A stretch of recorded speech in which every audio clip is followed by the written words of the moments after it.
Hello, good morning to all our students of Karnataka State Open University and second semester MA English students. One minute.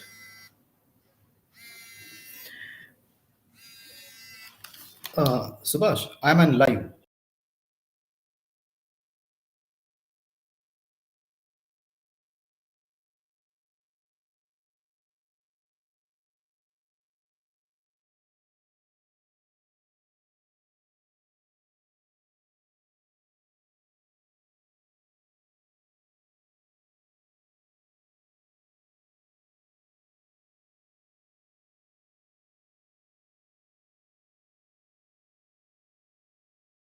The chairperson, Department of English. Um, this is the second semester. You all have completed your first semester and you all have got your result as well. So now in the second semester. So in the second semester, I must tell you there are five papers. The one is the hardcore one is 19th century English poetry. The way you study the major British poets, you have William Blake, William Wordsworth, H.T. Coleridge, and John Keats, P.B. Shelley, Matthew Arnold, Browning, and Alfred Lord Tennyson. And these poets are considered as romantic poets because when you talk about British romantic tradition, we know that they glorify the beauty of nature. They surrender themselves to the nature. They write about nature. They treat the nature itself as a god. So they find the god he dwells in nature. Hope all of you are able to follow me. Am I audible? You can just drop me a message through chat that my voice is clear, that you are able to follow me. I presume that yes, my voice is clear, and you student can just send a message to this streamline so that I get confirmed that you are able to follow me. And in the second paper, you have hardcore two. Yes, someone is saying that the voice is audible. Thank you, Shanti. I appreciate it because I wanted to confirm that yes, the voice is audible and you're able to follow me. This is one thing. And in this second semester, this paper, second paper, that is 19th century prose and fiction. Here you have major writers like John Ruskin, J.S. Mill, Matthew Arnold, Charles Lamb, Jane Austen, and Emily Bronte, Charlotte Bronte, and George Eliot, Charles Dickens, Thomas Hardy. So all of them are an excellent, this 19th century and the Victorian writer because they also come under this Victorian period, the fag end of Victorian, the fag end of 19th century literature. Okay, and yes, fine. And here today I'm going to teach you a novel called Wuthering Heights. Wuthering Heights is written by Emily Bronte. Because in the first session, I wanted to teach you this novel because this is the novel which is considered as a classic, a masterpiece. Which created a kind of a milestone in the history of British literature. English ಸಾಹಿತ್ಯದಲ್ಲಿ ಈ ಒಂದು text ಯಾವುದು Emily Bronte ಬರೆದಂತಹ Wuthering Heights text is consider as a classic and it is a masterpiece so the writers like George Eliot, Charles Dickens, Thomas Hardy, Emily Bronte, Charlotte Bronte, Jane Austen. These writers you should aware of. They're the one who appear in the limelight called a British canonical form novelist. Those who write novels. So as you all know that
Yes, the camera is on. That's fine. So as I told you, there'll be in between, there'll be a lot of technical issues. So request, there is a request to the student to kindly bear with this technical glitch. And you have writers like Philip Larkin, Tadeusz, and Simasini, and many other poets. And in the fourth paper, you have modern Indian poetry in English. The way the poets in India, like Nissim Ezekiel, Kamala Das, A.K. Ramanujan, Arun Kolatkar, Jain Mahapatra, Suke Kumar, R. Parthasarathi, G. Patel, Adil Jiswala, and Ravichandra P. Chittampalli. These are all contemporary Indian English poets who writes in English. And last paper, that's a comparative literature, the comparative drama. And you have a major writers like Kalidasas, Shakuntala, Shrudakas, Mrichakatika, Andy Gibsons, Antinchiko, Brecht, Pirandello, Sean O'Casey. So these are the paper, and of course, like in the last, you have this interdisciplinary course that you study, whichever you have selected for your, you know, open lecture. So coming back to this today's lecture, as I told you, today I'm going to teach you this text called Wuthering Heights. So this comes under the paper called 19th Century Prose and Fiction.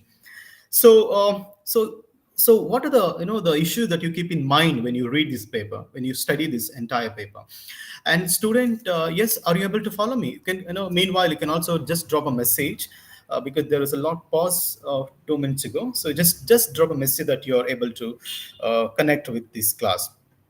So 19th century prose and fiction. So here, the student, by now, I mean, all of you have this study material, you have the notes with you, and you're studying, you are studying and you have written your assignments, you already sent to us.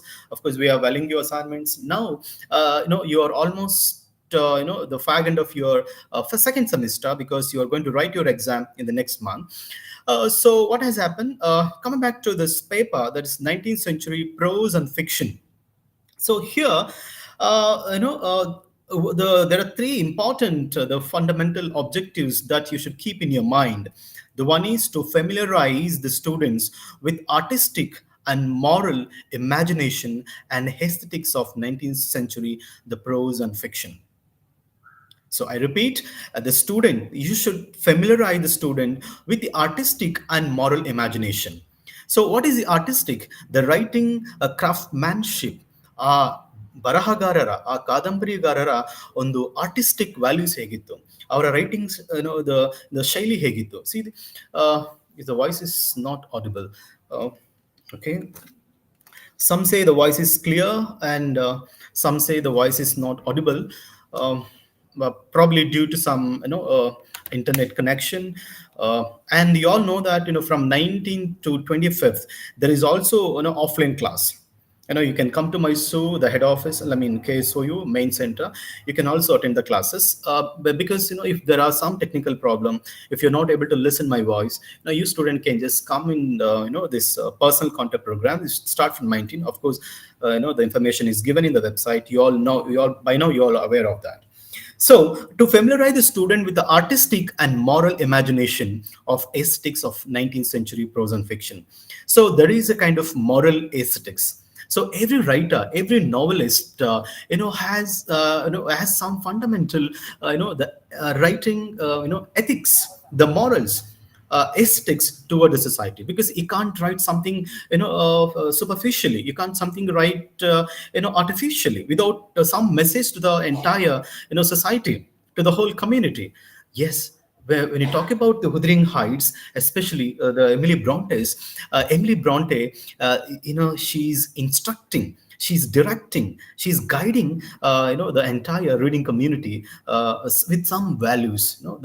She portrays the actual, the ground realities of society through the characters. Of course, you have probably you have written your assignments on this topic, and you're all familiar with this. And then so the first point is, every writer has some moral and ethical aesthetic values in terms of writing. So that you should keep in your mind, because every text is written with some kind of some sort of the moral direction, this one. And after that, after you read this novel, after you study this novel, the student instill instill ಅಂತಂದ್ರೆ ಅದನ್ನ ನಿಮ್ಮ ಮನಸ್ಸಿನಲ್ಲಿ ಬಿತ್ತುವಂಥದ್ದು. So instill, to instill in the student a sense of compassion is aesthetics that promotes social conscience. So look at the term. That's a sense of compassionate. One should develop a sense of compassionate because literature has that power. Literature, ಸಾಹಿತ್ಯಕ್ಕೆ ಇರುವಂತಹ ಒಂದು ಶಕ್ತಿ ಅದು. What is that? A sense of compassionate, to look at people with a brotherhood, sisterhood, and have a compassionate, you stand someone's place and try to help them out. And the promote social conscience. So there is a conscience, social conscience, a kind of a moral direction that every novelist and every text will direct. So that is the focal question.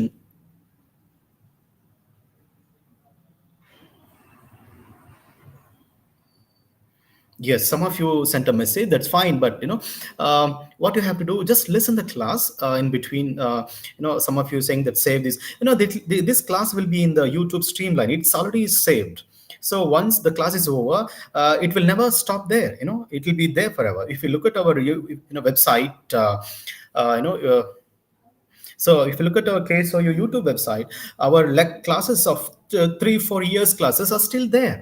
You can just go and refer them. Okay, so don't worry about saving this class. So still this is a live class and it will be saved. It is always there in the YouTube case for your YouTube channel, and you can always go and refer it. So and then to provide the student with the historical perspectives of the age. So, for example, I told you Emily Bronte's this text, that is Wuthering Heights. It is written, with some historical background. It covers the entire Victorian society, during the time of Queen Victoria. So, what are the changes? Socially, economically, culturally, a lot of changes took place during the time. So, this text, the Wuthering Heights, captures that. So, I haven't gone through yet the text because there is a lot to give you the perspectives, background to this text. So mere reading summary doesn't fetch you anything. So you people have to aware of the kind of the background, what is this text is going to direct you all. So the last point is to familiarize the student with the representative text of the period. For example, I told you, well, it could be John Ruskin or Matthew Arnold, Jane Austen, or Emily Bronte, or a Charlotte Bronte, and George Eliot, Dickens, or Thomas Hardy. Every novelist, every writer has their own historical perspectives. So we have given you the very good historical background information in the study material. All of you have the study materials with you, and I wish you all refer it and study it for your exam point of view. So now coming back to this text, there are three important points, five important points I must tell you before I begin this novel. See, the entire Wuthering Heights. Wuthering Heights it's a place. There are two important places in Wuthering Heights novel. The one is the Wuthering Heights. Another one, that is Thrushcross Grange. There are two places where the people live, who live in Thrushcross Grange and who live in Wuthering Heights. So much before I get into the characters, let me talk about there is a fundamental question to be asked about this novel. What is that? Are love, power, and wealth essential elements in the perfect soulmate in life? So after you read the novel, you have this concept called, is love, power, wealth are the essential elements in perfect soulmate in life? So here is a character called Catherine, who prefers to marry, Edgar Linton, because he is a man of, aristocracy, the elite, affluence family. Who? Edgar Linton. And whereas the Heathcliff, he's a hero, he's an anti-hero, is a villain in the novel. The entire novel revolves around three important characters, that is Catherine, and then Heathcliff, and Edgar Linton. You are aware of the story. And so why did I say so? Because look at the conflict. The Catherine, who is the main character in the novel, she prefers to marry Edgar Linton because Edgar Linton, he's an educated man. He's a man of wealth, the property, and affluence, and aristocratic, and then he belonged to that aristocracy clan.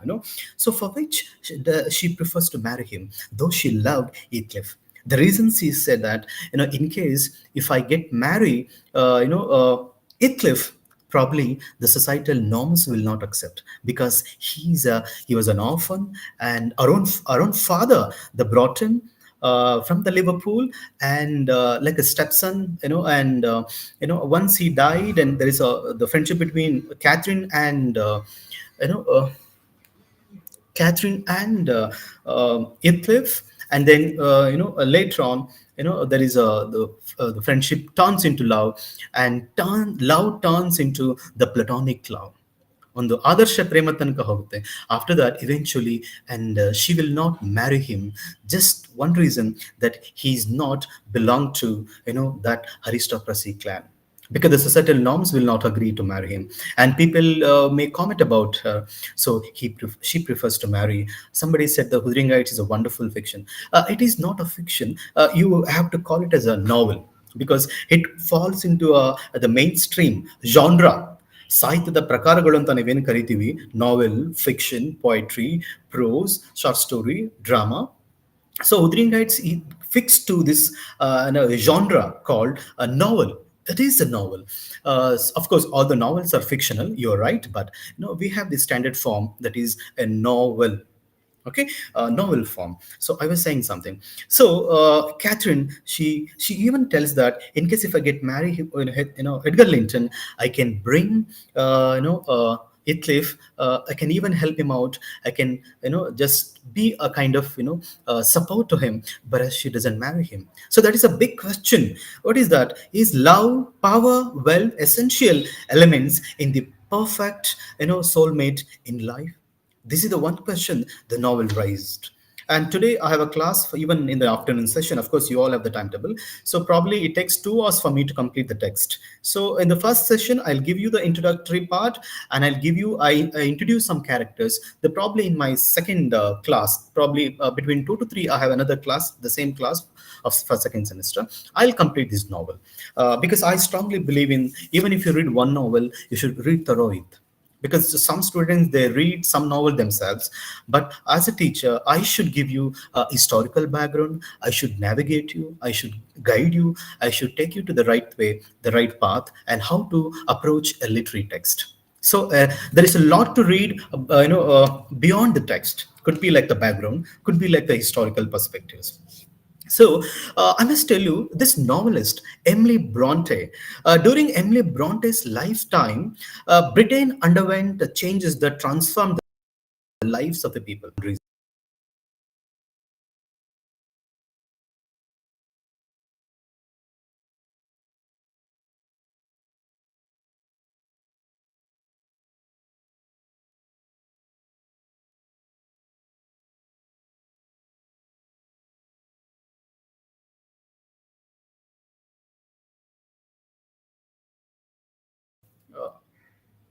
The political stability sustained, and the influence of Christianity and the missionaries were developed, because the Victorian period is the one where the people are highly, the kind of they're very much religious. They stick to their religion, they stick to their dogma, they don't go against this religious dictum. So they're very much the Victorian the influence is always there. And then there are a lot of background that I'm not going to tell you now. I tell you probably once I complete the text. And much before now, it is the right time. Of course, we spent almost 20 minutes by now, and it's the right time for me to introduce you the character. Let me introduce the characters to you first, and then I'll just get into the narration further. So we have an important character. Let me tell you. I mean, as I told you, this is Heathcliff. Heathcliff, you all are aware of. I'll just give a brief introduction about him. So about every character, though the way the character appear here. So I give you this, the brief introduction. You can just listen it. The number one, we have this Heathcliff. So he was found on the streets of Liverpool. I told you he was an orphan. He was a gypsy. He doesn't have parents. And one day, this Hansha, when Hansha went to, the Liverpool, the fair, ಒಂದು ಜಾತ್ರೆ ಹೋಗಿದ್ದಾಗ ಅಲ್ಲಿ ಏನ್ ಮಾಡ್ತಾನೆ, so he found this boy and he brought him to the home. So what happened?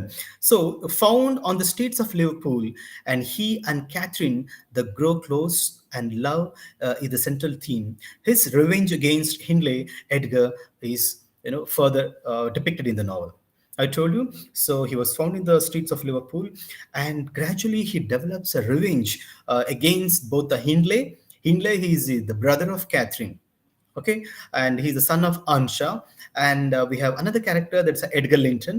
So he developed this antagonistic, developed the kind of a malicious, the hatred towards these two characters, because here the Hindley, he mistreats him. He, because of course you all know that, you have read the text. And he hates Edgar Linton because Edgar Linton, he married Catherine. So this is one thing. And what happened? Now we have this character, that's a Catherine Ansha. So Ansha family, Hansha, he went to Liverpool and he brought this, the orphan called Ithliff, and amidst of these two kids, I mean, one is Catherine and another one Hindley. So Catherine Ansha introduced to the reader after her death, because when the novel opens, we all know that, there are two narrators in the novel. One is Mr. Lockwood, and then we have Nellie Dean. Nellie Dean, she's the one who narrates the entire story to Mr. Lockwood, because Mr. Lockwood has come to this house as a tenant. ಅವನೊಬ್ಬ ಬಾಡಿಗೆಗೋಸ್ಕರ ಒಂದು ಮನೆ ಹುಡುಕ್ತಾ ಬರ್ತಾನೆ. ಅವಾಗ ಅವನ ಆಗಾದಂತ ಕೆಲವು ಅನುಭವಗಳನ್ನ ಅವನು ಈ ಕ್ಯಾರೆಕ್ಟರ್ ಯಾರು ನೆಲಿಡಿನ್ಗೆ ಹೇಳ್ಕೊಳ್ತಾನೆ. He tells this all kind of horrifying incident to Nelidine, and Nelidine, she narrates the entire story, what has happened in the lives of people in Wuthering Heights as well as Tuskers Grange, because she was there as a servant. She has seen three generations: the Ansha, and then for the Catherine and Heathcliff, and then we have a Hayton and the junior Catherine and Linton Ansha. So she's the witness for all these three generations. And these two characters are very important. 1 minute, just be on the line. Hello, sir.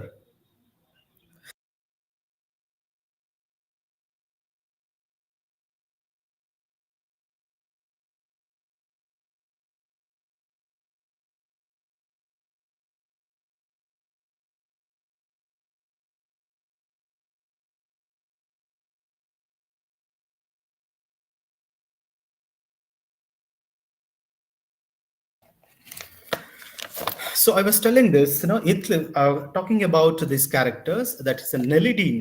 She has witnessed these three generations of family, and she's the one who narrates the entire story to Mr. Lockwood.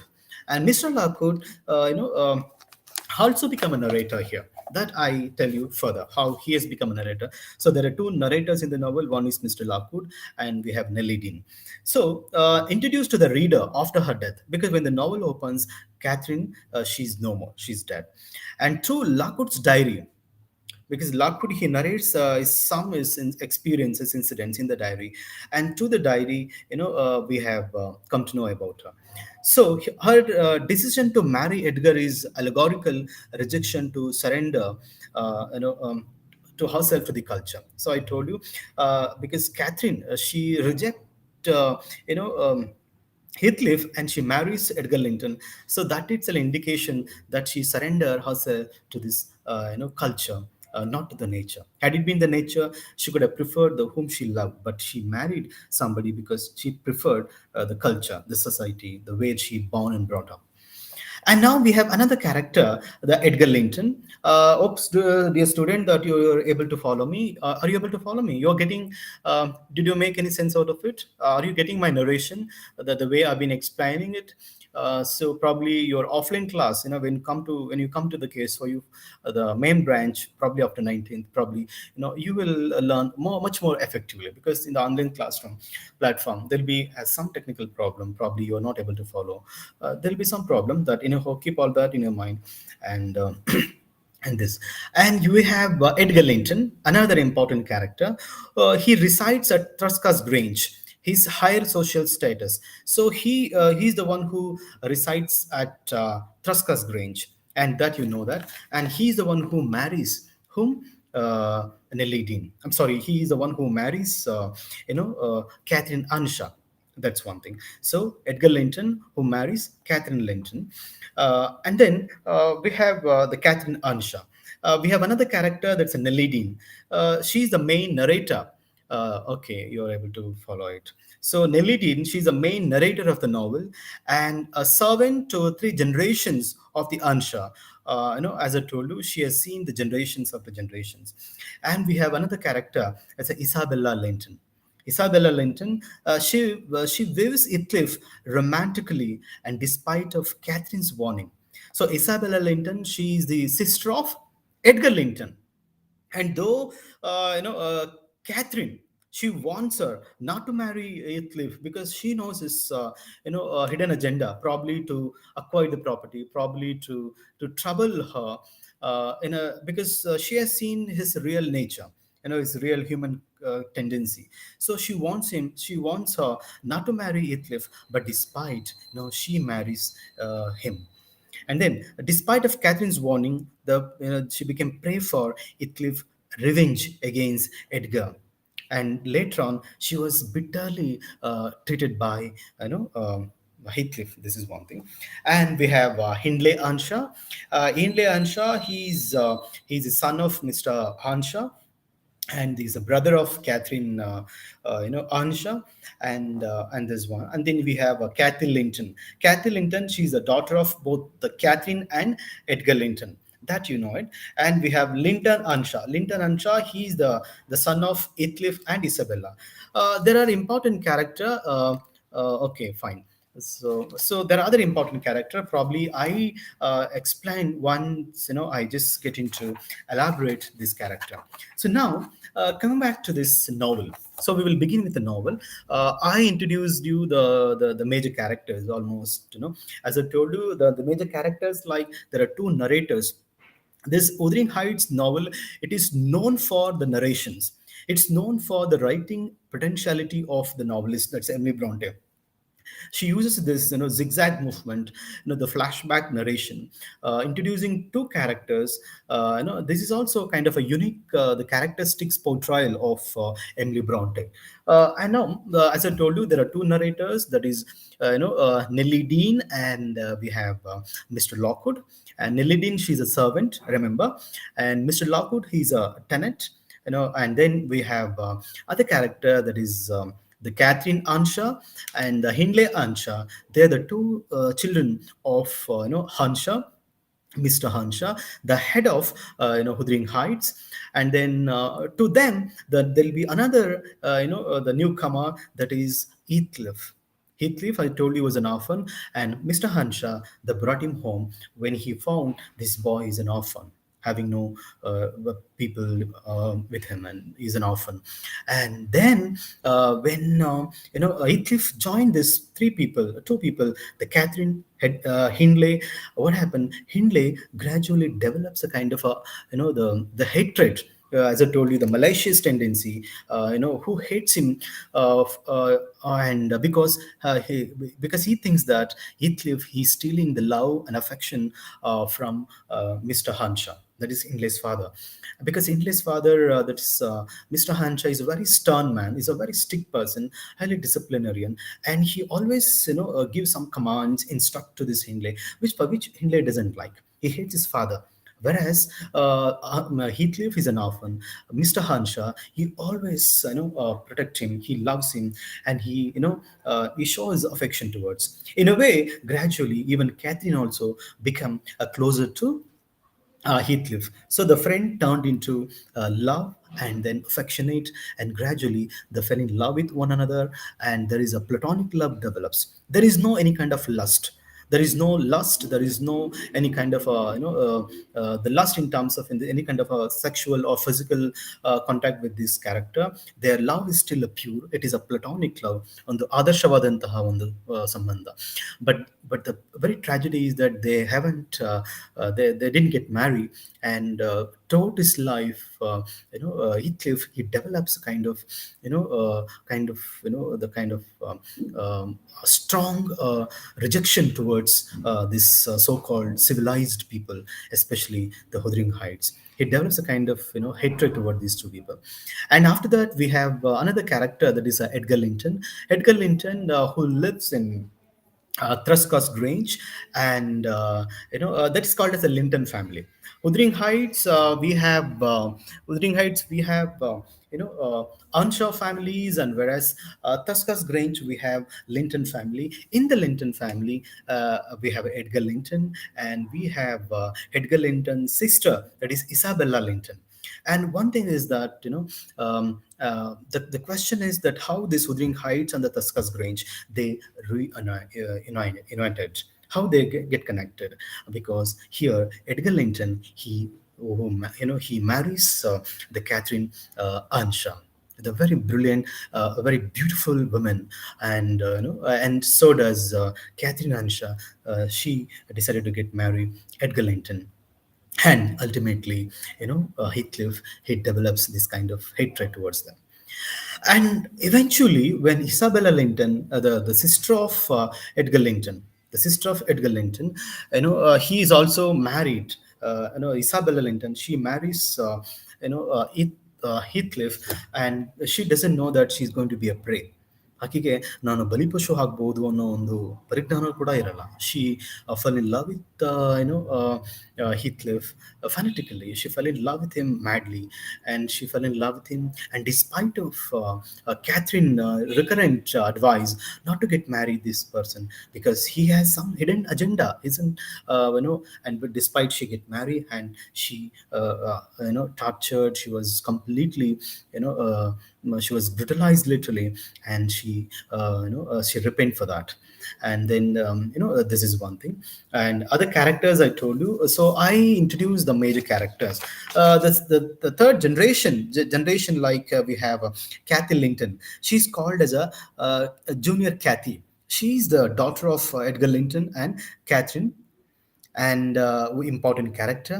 And we have the Hayton Anshaw. Hayton Anshaw, he is the son of Hindley and Francis. Okay, the Hindley's son, Hayton, the Catherine's and Edgar Linton's son, daughter, that is a Kathy, junior Kathy. And we have another character, that is Linton. Linton Heathcliff, he is the son of Heathcliff and Isabella Linton. So these three generations, though the last generation is very important, because the present story captures in this third generation characters. When the novel opens, we see these characters, that we see the Kathy, the junior Kathy, she's a widow. So this novel has some flashback. So junior Kathy, and then we have Linton Heathcliff, and who is died when the novel opens. He died. He's no more there, and then we have Hayton Anshaw. He's the son of Hindley. That means, so Catherine, junior Kathy, and Hindley's son, that's a Hayton. In the fag end of the novel, ನಾವಲಿನ ಕೊನೆಯ ಭಾಗದಲ್ಲಿ ಅವರಿಬ್ರು friend ಆಗ್ತಾರೆ. That means ಅಂದ್ರೆ ಸಂಬಂಧದಲ್ಲಿ Hindley and Catherine, the brother and the sister, their successor, that is we have Hayton and junior Kathy, they decided to reunite. But in between, junior Kathy, she married Linton Heathcliff, and we know that Linton Heathcliff, he died of tuberculosis, and she's a widow. After that, she decided to be a friend with the Hayton. So there is a lot to tell about this novel. It's a very complex novel, but I try to solve this complex riddle novel as much as possible, as simple as possible. So now I get into this novel. So far I give you an introduction about the novel and the characters. Hope you understood. And I want you to read the novel first, and then you understand this text first. And then you will understand the text. So, Wuthering Heights, written by Emily Bronte. So, this is how now I'm going to begin my novel. I'm going to start the novel. So, Emily Bronte's only novel. This is the only novel of Emily Bronte. That is for your information. And this is the only novel written by Emily Bronte in 1847 under the pseudonym called Ellis Bell. Ellis Bell, it is a pseudonym, and under this name, Emily Bronte has written this novel in 1847. She doesn't reveal her identity, because there are many characters, there are many novelists in English literature. They don't reveal their identity as the, because in Victorian period, that was such a rigid country, a rigid time, when women were not allowed to write. It was only the men's prerogative. And if you look at because they think that the women there, writing is a substandardized, otherwise they are still they have don't such kind of a potentiality. There is some sort of the kind of you know the kind of approach towards women writings, that they're not fit into this kind of the writing. They were not allowed to write, if I'd say so, in a single word. So here probably what happens, that could be the reason why Emily Bronte, she doesn't reveal her identity, and she's written in a pseudonym, because this novel, which is revealed, that this created some sort of the storm, the kind of the raged among the community, reader community, because how could Emily Bronte, she can write novels like this? How can she depict characters like Heathcliff? How can she depict characters like Catherine, who went against this pure love, and she only wanted the kind of status society. So this kind of revelations, ideology are developed when the novel was published. So I told you this is published in 1847 under the pseudonym called Elizabeth. This novel, it challenged the strict Victorian ideals of the day regarding religious hypocrisy, morality, social class, and gender inequality. So there are three important points. Probably when you write your answer to the questions in the exam, you people have to aware of, what do you mean by this strict Victorian ideals? Victorians, the compromise ಅಂತ ಏನ್ ಕೇಳ್ತೀವಿ, Victorian ideals ಅಂತ we call it as. So they are the very strict norms, the strict conditions. The people have to live the life in the same way. There are some sort of the puritanic in the sense, Puritanism is very rigid. Because they go by some norms, they go by some principles of what is established in this society.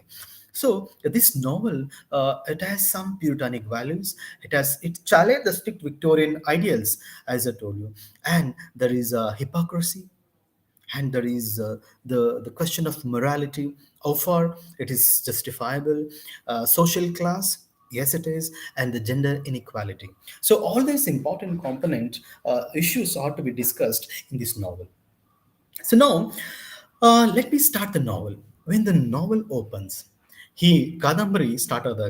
When the novel opens, Mr. Lockwood, he is the first character we come across. So Mr. Lockwood, he seeks a house for rent. ನನ್ಗೊಂದು ಮನೆ ಬೇಕಲ್ಲ ಹೊಡ್ಕೊಳ್ಳೋಕೆ ಅಂತ mister Lockwood ಬರ್ತಾನೆ. Where does he go? Where does he stay? He stays in Thrushcross Grange in Yorkshire. Yorkshire is a place the where he finds a house, Thrushcross Grange, because that is the house which is now it is a vacant, and he has to stay there.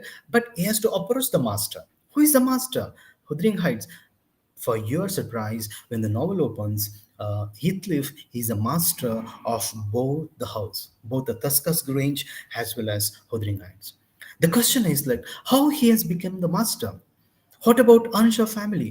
What about Catherine? What about Edgar Linton? What about the Hindley? They are not all there. The novel opens, they all have dead and gone, and now we are only so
Am I audible?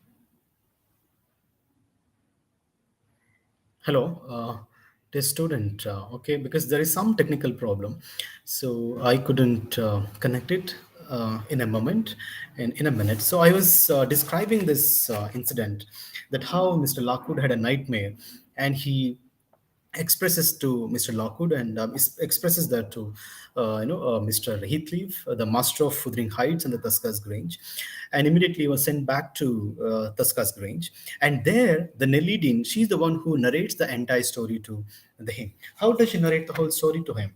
And she tells that the whole family history. On a trip to the Liverpool, Mr. Hanshaw picks and adopts orphan named him Heathcliff. So this is the story I told you about, Heathcliff, and now Mr. I mean Nelidine, she's expressing, she's describing the entire story to narrating the entire story to Mr. Lockwood. And then Hindley, Catherine, they're the children, and Hindley feels Heathcliff, it takes action.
Dear student, are you able to follow me here?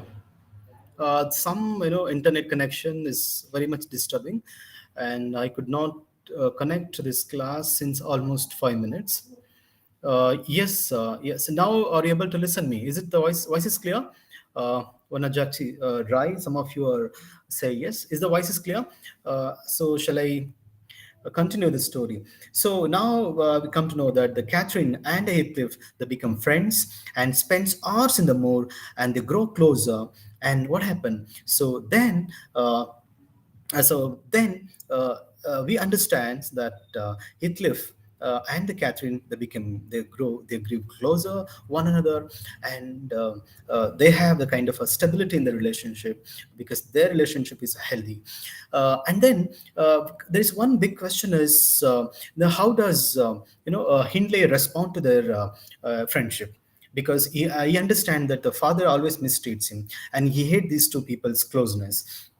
And ultimately what happened, the Hindley is sent to university for study. So Mr. Hanshaw, decided to send Hindley, because the man who he has some evil attitude, he hates Heathcliff. So the father, the Mr. Hanshaw, he decided to send to the university for education. So after 3 years, the Hanshaw died. So now there is a shift. There is a lot of there is a another dimension in the story, that the one side, the development of the love between the Catherine and the Heathcliff. And then Heathcliff, he was sent to the for higher education, and Mr. Hanshaw, he's dead. So these three incidents took place. They were a kind of a turning point in the development of the plot of the story. So now this story is narrating to Mr. Lockwood. Nelly, she's the one who is narrating the entire story to, Mr. Lockwood, because Mr. Lockwood asks her that, what about all this? I had been to Wuthering Heights. I went there. I slept in the night, and there I had a nightmare. I saw the ghost, an apparition, and I screamed. And the master, that Heathcliff, he came, and he is the one who reprimanded me. ನನಗೆ ಬೆದರಿಕೆ ಇಟ್ಟಿದ್ರು, because he's warned me on how did he enter to the room. Then he finds there is something strange in the house.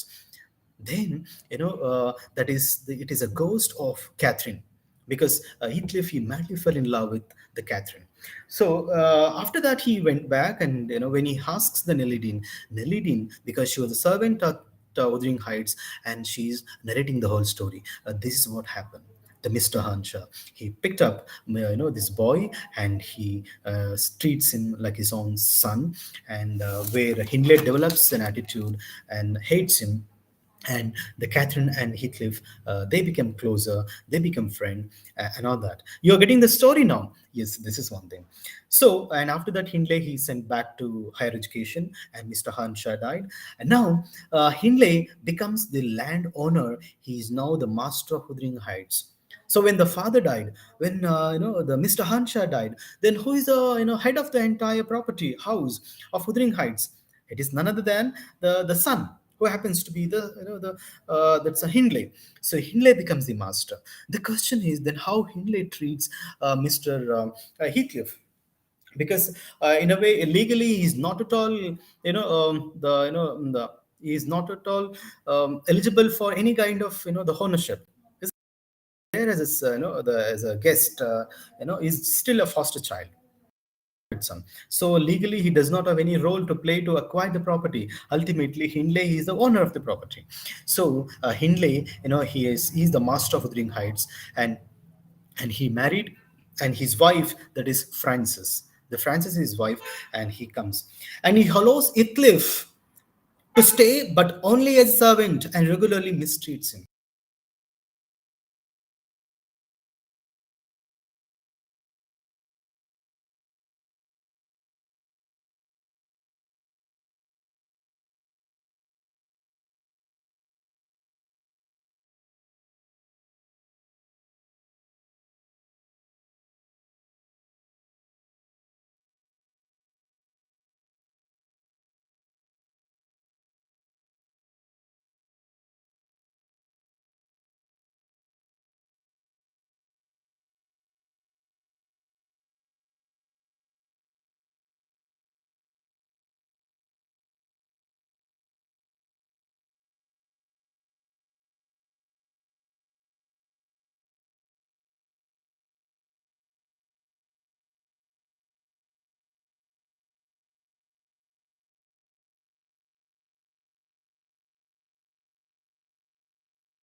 Yeah, good morning, dear students. This is Dr. Srikanth from Department of English. Welcome you all for the second session of the first day's online classes. I hope you can hear me. ಕೇಳಿಸ್ತಾ ಇದೆಯಾ?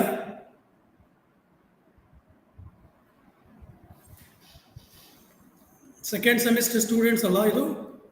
Am I audible? Yeah. Yes. As I was telling, I hope you all know me since you are already in second semester. Today I'll be dealing with, if possible, two important texts. That's onto this last by John Ruskin and on liberty by J.S. Mill. So first, what I'll do is I'll start with J.S. Mill's on liberty. John Stuart Mill. Let me give you the introduction of John Stuart Mill. He was born in the year 1806 in London.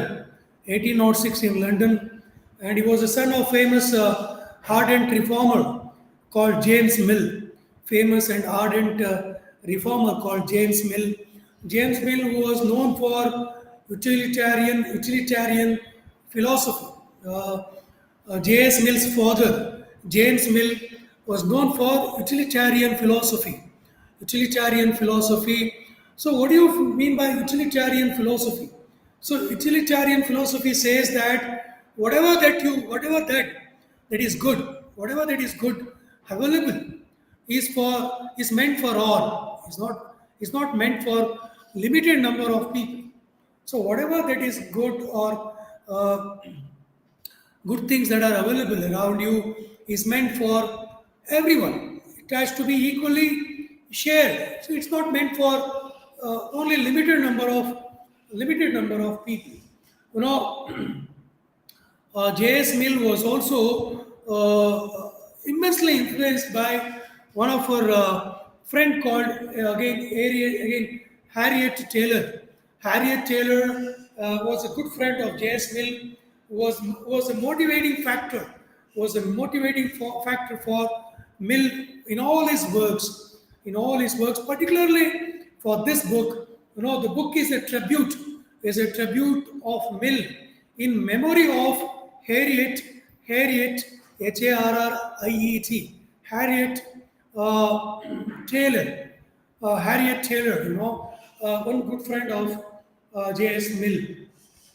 You know, he has also written a book called Subjection of Women in memory of Harriet Taylor. That particular book speaks about the liberal feminism, because of Harriet Taylor's again continuous chat or discussion with J.S. Mill about female equality. J.S. Mill thought of writing a book on female equality. The title of the book is subjection of women. The discussions or scrutiny of his works with Harriet is wide visible in his works. Tolerance. So he believed promotion of individuality at the cost of what widespread tolerance on societal level. Look at the title, on liberty. On liberty, you have Liberty statue at the very entrance of America. If you're going on a ship towards New York, if you are reaching New York, the port of New York, you come across with a Statue of Liberty. So what does it mean? In America, there is huge or immense respect for individual liberty. America as the standing example. What do you mean by HC? No, please. Manajakshi Rai. Okay. It's hardcore. Yes, hardcore paper. SC means hardcore, probably. Yeah. As I was telling you, individual liberty gains so much of importance in the present scenario because we are living in a democratic setup. In a democratic setup, there is utmost respect or care given towards individual liberty. Individual liberty, because we are not living in a dictatorial, autocratic, oligarchic, and totalitarian, dictatorial, autocratic, totalitarian, kingocracy. So there are so many types of governments across the world. Saudi Arabia is known for kingocracy. North Korea is known for dictatorial rule, isn't it? And when it comes to oligarchy, oligarchy is communist governments. China is known for oligarchy. So oligarchy means in a government, it's a type of government. Oligarchy is a type of government where few number of collective individuals rule a nation. In a communist China, few leaders of Communist Party are ruling the entire China. Or ruling the entire China. Yes. Hardcore 2.2 JS Mills on liberty. Yes, sir. Uh, as I was telling you, Mill speaks about individual liberty because Mill, don't forget that Mill was living in an era of kingocracy where kings were ruling England. Even now, England, who is the boss of England? It is the King Charles III, who is the boss of England. Though there is a democratic government ruling England, there is a royal family who also aids England, isn't it? So you should not forget that J.S. Mill in this book speaks about, yeah, individual liberty means personal independence. So widely read, most influential book on on political philosophy. This book is on political philosophy. Political philosophy. It's a widely read book, most popular even today, because when there is a threat for individual liberty, when there is a threat for individual liberty, so you can always challenge, question when there is a threat for individual liberty in a democratic setup like India. But what happens if you are living in a country like China, in a country where a communist government, which is called as oligarchy, where a collective group of people rule China? You have kingocracy in Saudi Arabia, where uh, uh, a dynasty or a family of the king ruling entire Saudi Arabia.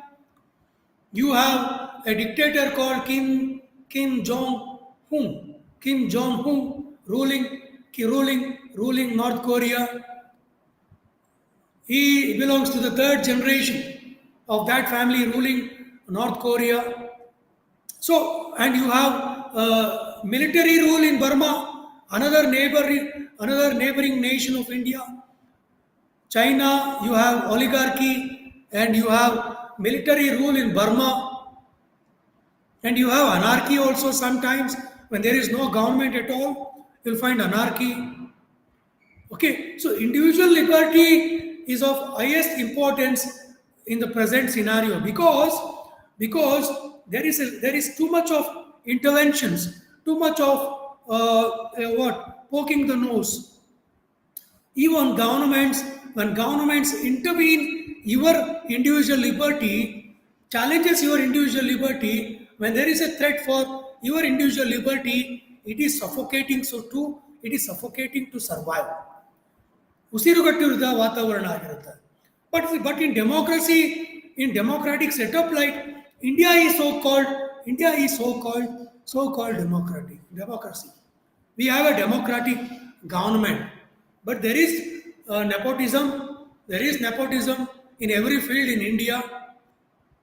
There is family politics. Okay, a son of a politician becomes a politician, a son of an actor becomes an actor. So Where is the chance for a common man to achieve higher goals?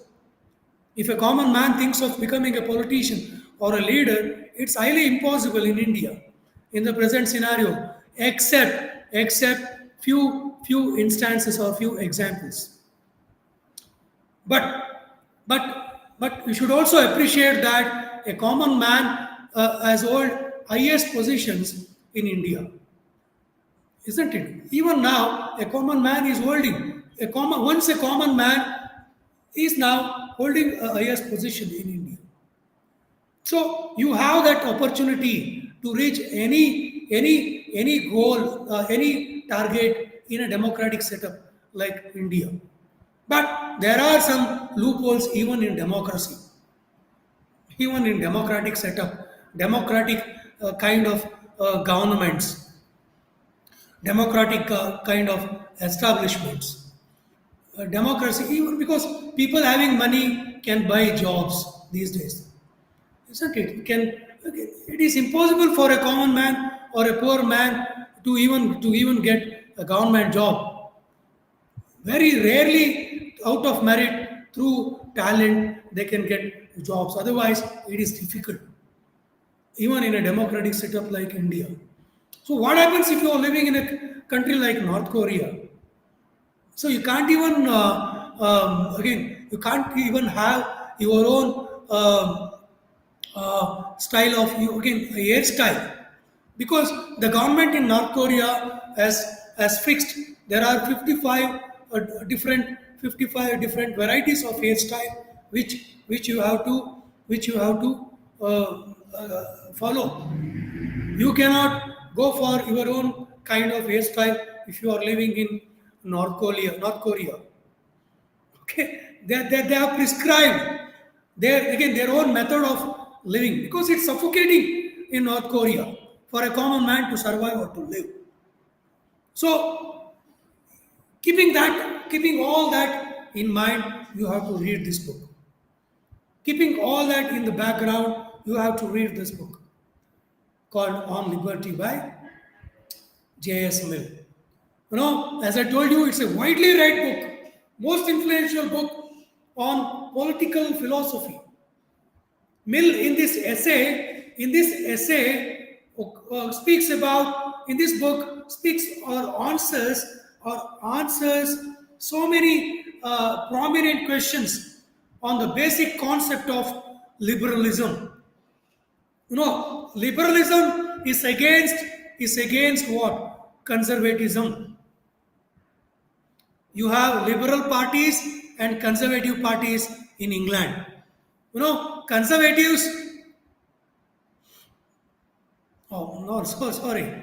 You cannot compare North Korea with India. There's a kind of establishment. The situation is not that bad. Okay, but there are some again, even in democratic setups, it's a win-win situation.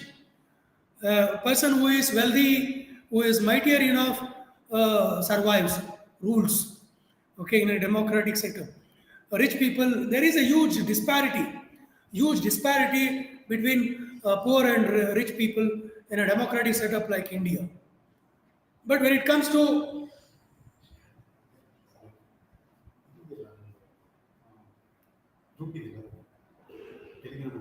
ನಿಮಗೆ faculty link share ಮಾಡಿದ್ದೆ.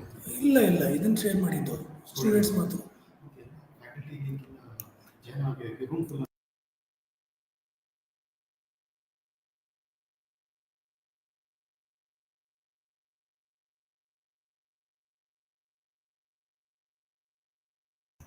So, sorry for the interruption.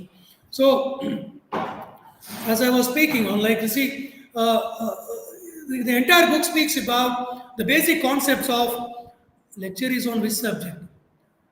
Sayed Zaid, you have entered, you are early for the class. You have come too early. I'm speaking about Art Core 2.2, the paper called Art Core 2.2. The name of the title of the book is On Liberty by J.S. Mill. So don't enter the class late.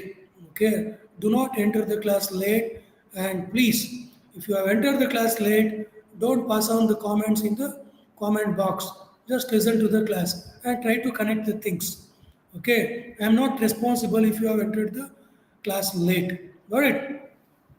So, Mill in this essay answers some of the key important prominent questions on the basic concept of liberalism. So, again, the first again prominent question that may prop up is how should the government guarantee the safety and well-being of its citizens while also protecting the individual freedom? Also protecting the individual freedom. So government has two jobs to perform. One is to guarantee the safety and well-being of all the citizens, the safety and well-beings of all the citizens. At the same time, it should also guarantee what? It should also guarantee the individual freedom. Indians, since we are living in a democratic setup like democratic setup. So we have our own basic again what individual freedom. What are they? We have right to freedom of speech. We have right to freedom of movement, freedom of expression, isn't it? So in India, you can criticize governments. You can go anywhere you want. You can live anywhere you want, isn't it? There are some basic fundamental rights which even governments cannot deny. Got it? So, how should the government guarantee the safety and well being of its citizens while also protecting what? Individual freedom. At the same time, the book speaks more of a political philosophy. That is the primary goal. What is the basic principle of a political philosophy? So, the political philosophy as a basic principle, what is that basic principle or goal of a government? A government has a primary goal. In a political system, the government has a primary goal. What is that primary goal? The primary goal of a government is what? Protecting its citizens' individual liberty. Individual liberty. Got it? So, how a free society ought to treat its citizens. How a free society ought to treat its citizens. How a government has to treat its citizens. Government has a job or a role to perform. Even you have a particular role to perform. There are fundamental rights. At the same time, there are fundamental duties to perform. You cannot say, I do not want to vote and ask for certain basic requirements, basic amenities from government. So you have to cast your vote. That is the fundamental right because you have the fundamental right or duty. As a citizen of India, the fundamental duty of you is to vote, to cast your vote and to choose a proper government. Then you have every right to ask what the basic amenities from the government, isn't it? So, and at the same time, government has also a responsible role to play. It also has a responsible role to play. What is that responsible role the government has to play? It has to safeguard the citizens. It has to look into the security and the safety of the people. At the same time, it has to concentrate on individual liberty. It has to attribute. It has to provide the individual liberty to everyone. To everyone. So all of you should be treated equally. Should be treated equally. So, as I told you, On Liberty is a political text explaining the intricacies of how the state has to act. The entire book as a what advisory acts as advisory advisory note for all the governments across the globe. It consists of advisory bullet notes for all the governments. So, what is the role of a government and what it has to do? So, what is its relationship with the individual? It's again a relationship with the individual. With the individual, you have rights At the same time, you should also know your duties. ನೀರು ಕುಡಿಯೋದು plastic bottle ನೀರು ತೊಗೊಳ್ತೀರಾ, plastic ಬಾಟಲ್ಲಿ you will buy you will fetch a water bottle, you drink the water bottle, you drink the water from the bottle, you throw it on the footpath, and you ask someone from the municipal corporation to clean it. You expect someone from the municipal corporation to clean it. You forget that you have the fundamental duty to perform as a citizen of this nation. Your duty is to keep your nation clean. So as an individual, you also have the rights, also have, at the same time, you should also know that you also have the fundamental duties to perform. On the other side, you have every right to enjoy the liberty given by the government. At the same time, you should not forget the duties. Okay, but unfortunately, J.S. Mill doesn't speak about the duties of an individual. He only speaks about the liberties that has been attributed by the government, should be attributed by the government towards its citizens, towards its individual citizens. Got it? The book is the most celebrated defenses of free speech ever written. The book is the most celebrated defenses of free speech ever written. Got it? Yes, we should be a responsible citizen. At the same time, we should also make sure that all the rights that is there in the Constitution is equally attributed or equally enjoyed by all of us. We cannot deny the individual rights, individual liberties, isn't it? There are some basic rights, again, which has to be attributed to every individual by the government. So, yes, what about the violation of liberty? You can always challenge the violations of liberties, any kind of liberty given by the government in the apex court, in any kind of court. You can challenge it. You can challenge it with what? With some some merits.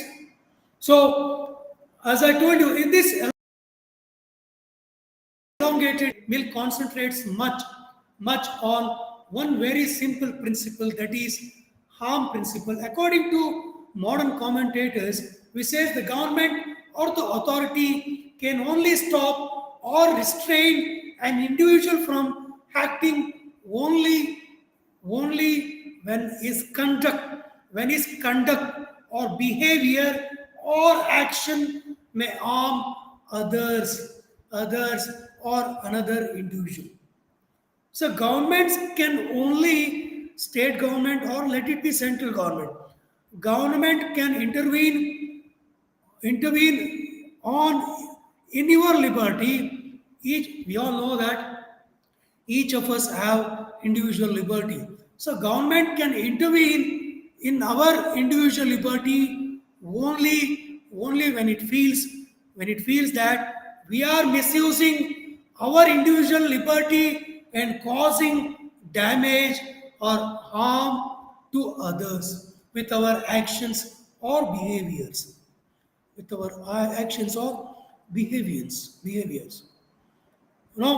Then only government has every chance of intervening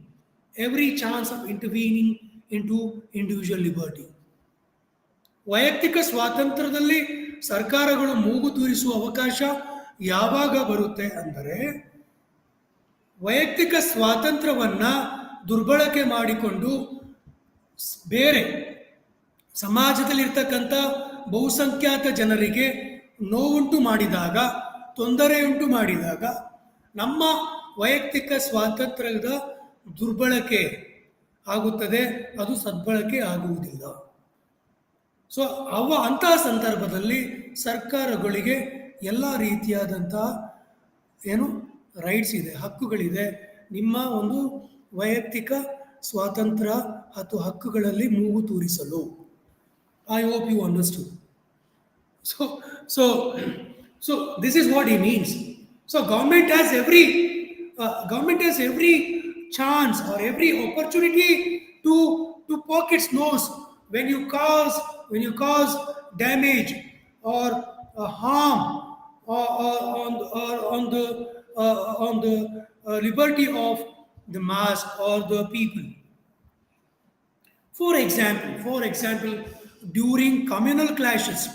So, how does a communal clash prop up or begin or start? Usually, communal clashes do happen because of one individual misusing the fundamental right given by the Constitution. So what happens ಯಾವುದೋ ಒಂದು church ಮಸೀದಿ ಧಾರ್ಮಿಕ ಸ್ಥಳಗಳಲ್ಲಿ ಹಂದಿ ಮಾಂಸ ತೊಗೊಂಡೋಗಿ ಹಾಕ್ಬಿಡೋದು, ದನದ ಮಾಂಸ ತೊಗೊಂಡೋಗಿ ಹಾಕ್ಬಿಡೋದು to cows what. So they throw meat again pork meat or even the beef meat on temples, on masjids. So to erupt, to cause, to create what communal clash, communal disharmony. Again, an individual might do with all the mischievous involved in all the mischievous activities and cause damage to the entire society. An individual can create havoc or ignite fire in fire for communal clashes, particularly in a melting pot culture like India. We have people of different different religions, worshipping different gods. They have their own different religious centers. It is easy to create communal clashes in a melting pot culture or situation like India, setup like India. Because here in India, no single religion, we do not find people of a particular religion living in the entire nation. Because out of 140 crore Indian population, we have people of different faiths, different religions. So I as an Hindu cannot create problem with Muslims and be a cause for communal clash. So there you are causing damage to what society. There the government has every opportunity to intervene against you and to put you behind the bars, or arrest you or put you in behind the bars. Government has every right because you have created havoc, you have disturbed the peaceful atmosphere of a society. You have so many examples. Even in Karnataka, there were so many examples last year. Communal clashes do happen because of misuse of what? Individual liberty. Okay. You have liberty. That doesn't mean that you cannot cause harm or damage to society or to another individual. You cannot inflict pain to others. Got it? I hope you have understood. So, in this elongated essay, Mill concentrates much on a very simple principle, that is arm principle, according to modern commentators, which says the government or authority can only stop or put restrictions or restrain an individual from acting only when his conduct or action may harm others or another individual. The only purpose for which power can be rightfully exercised over any other member of a civilized society or community against his will is to prevent harm to others. So you cannot create harm on others. You have to prevent it. Isn't it? So, Mill also writes on the struggle or the fight between individual liberty and the authority, the importance of individuality, the limits of the government, state, or the authority. Okay, that's another important factor. Governments do have limits. So, most of us do not know what are the rights that has been attributed by the government to us. Okay, nobody has this what attitude of questioning the governments. As an individual, there are so many liberties given by the constitution to us. You can challenge even the government. Public interest litigations, PIL, public interest cases. Okay, there are so many courts, lawyers, public prosecutors who can fight cases for you. Okay, there are so many opportunities given by the constitution, so many platforms given by the again by the constitution where you can challenge even the government. In a democratic setup like India, nothing is elusive, nothing is exclusive, or nothing is elusive, because everything falls behind the parameters of again constitution. Everything comes under the parameters of constitution, parameters of constitution, parameters of the fundamentals of democracy. Okay, what do you see in chapter 1? In chapter 1, again, Mill speaks about the nature of liberty versus authority. Liberty means the protection against the tyranny of a political leader. The tyranny, protection of, again, individual liberty against the tyranny of a political leader. You know, there are some citizens, there are some people living among us who have undergone emergency period. You know, emergency was a political situation created by Indira Gandhi regime during 1975. There was a political emergency in India. During political emergency, there were no other state governments, so there was only one government at the center ruling the entire country, and there were conditions put forth put before the citizens. You had no rights. You had during those days, nobody had any rights to raise their voices or slogans against the government. Even in India, people experienced emergency rule, where there was a challenge for individual liberty. The situation was such that there was there was a huge challenge faced by the individuals because there was a threat for individual liberty. Government during that time puts again had again instructed the people to follow certain restrictions. You cannot take law into the hands in the name of freedom. You cannot go against the wish of governments in the name of liberty.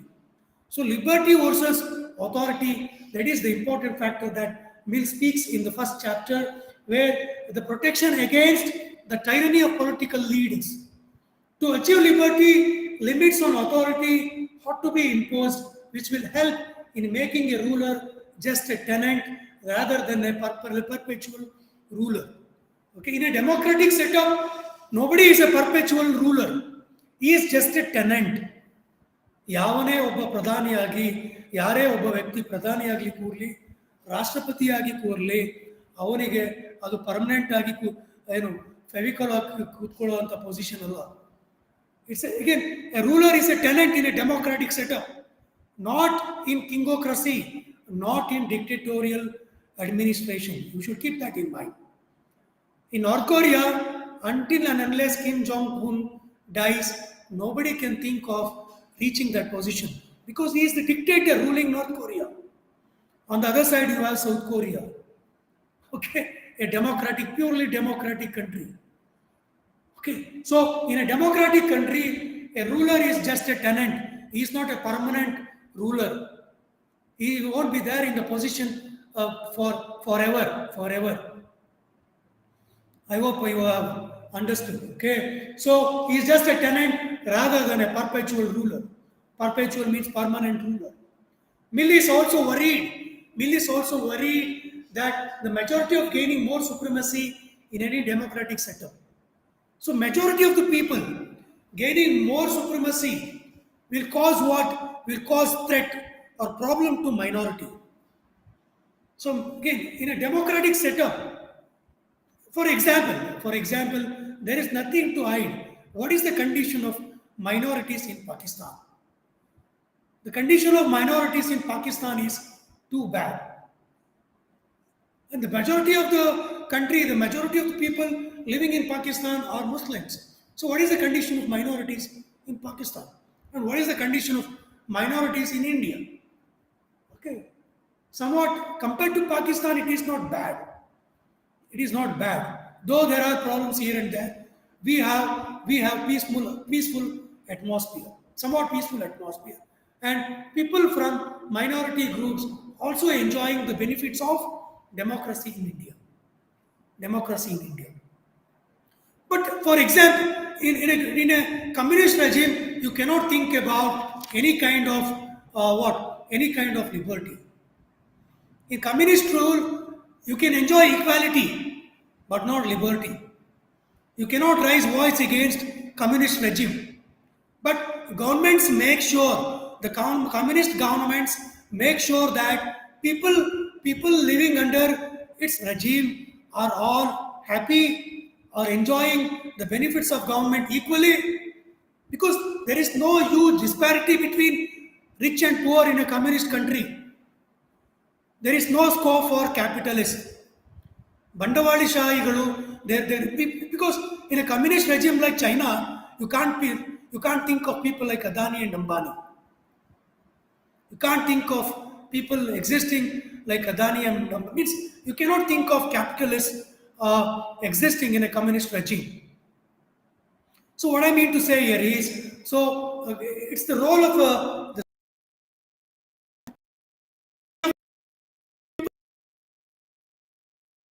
should also make sure that again minorities are also well treated. Minorities are also well treated. So there are two types of era. You have organic era and you have critical era. So in an organic era, people just accept some of the positive creed. In an organic era, people do not hesitate to question. Do not hesitate to criticize. Means do hesitate, sorry. In an organic era, people do hesitate to question or to criticize.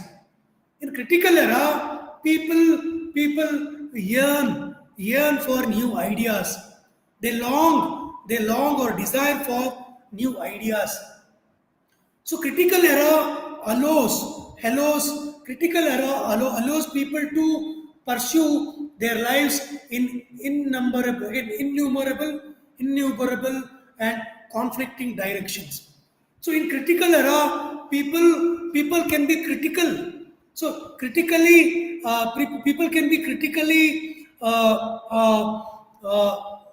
what means critically think means they can think critically. Means people, when you think critically, when you have the right to criticize, when you have the critically thinking power attributed to you by the democracy, you can question. When you question, you'll get new ideas.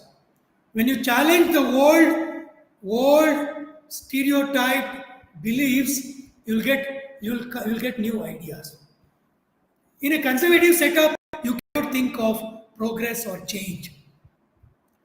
See, religion and science cannot go hand in hand. If such is the case, man should not land on moon. Moon has a different version in religion. Let it be Islam or let it be Hindu religion. We consider moon as holy celestial object. We worship sun. We worship moon. But what is the notion of a scientist? How does he look at a moon? That is what I mean to say. In a critically thinking era, again, it gives space for what? Critical thinking. You start questioning what? The old setup, old conservative ideas. Traditional, you start to question the blind beliefs, Okay, traditional thoughts, ideas. So conservative societies do not progress. Okay, again, because conservative societies give scope for age-old traditions, age-old customs.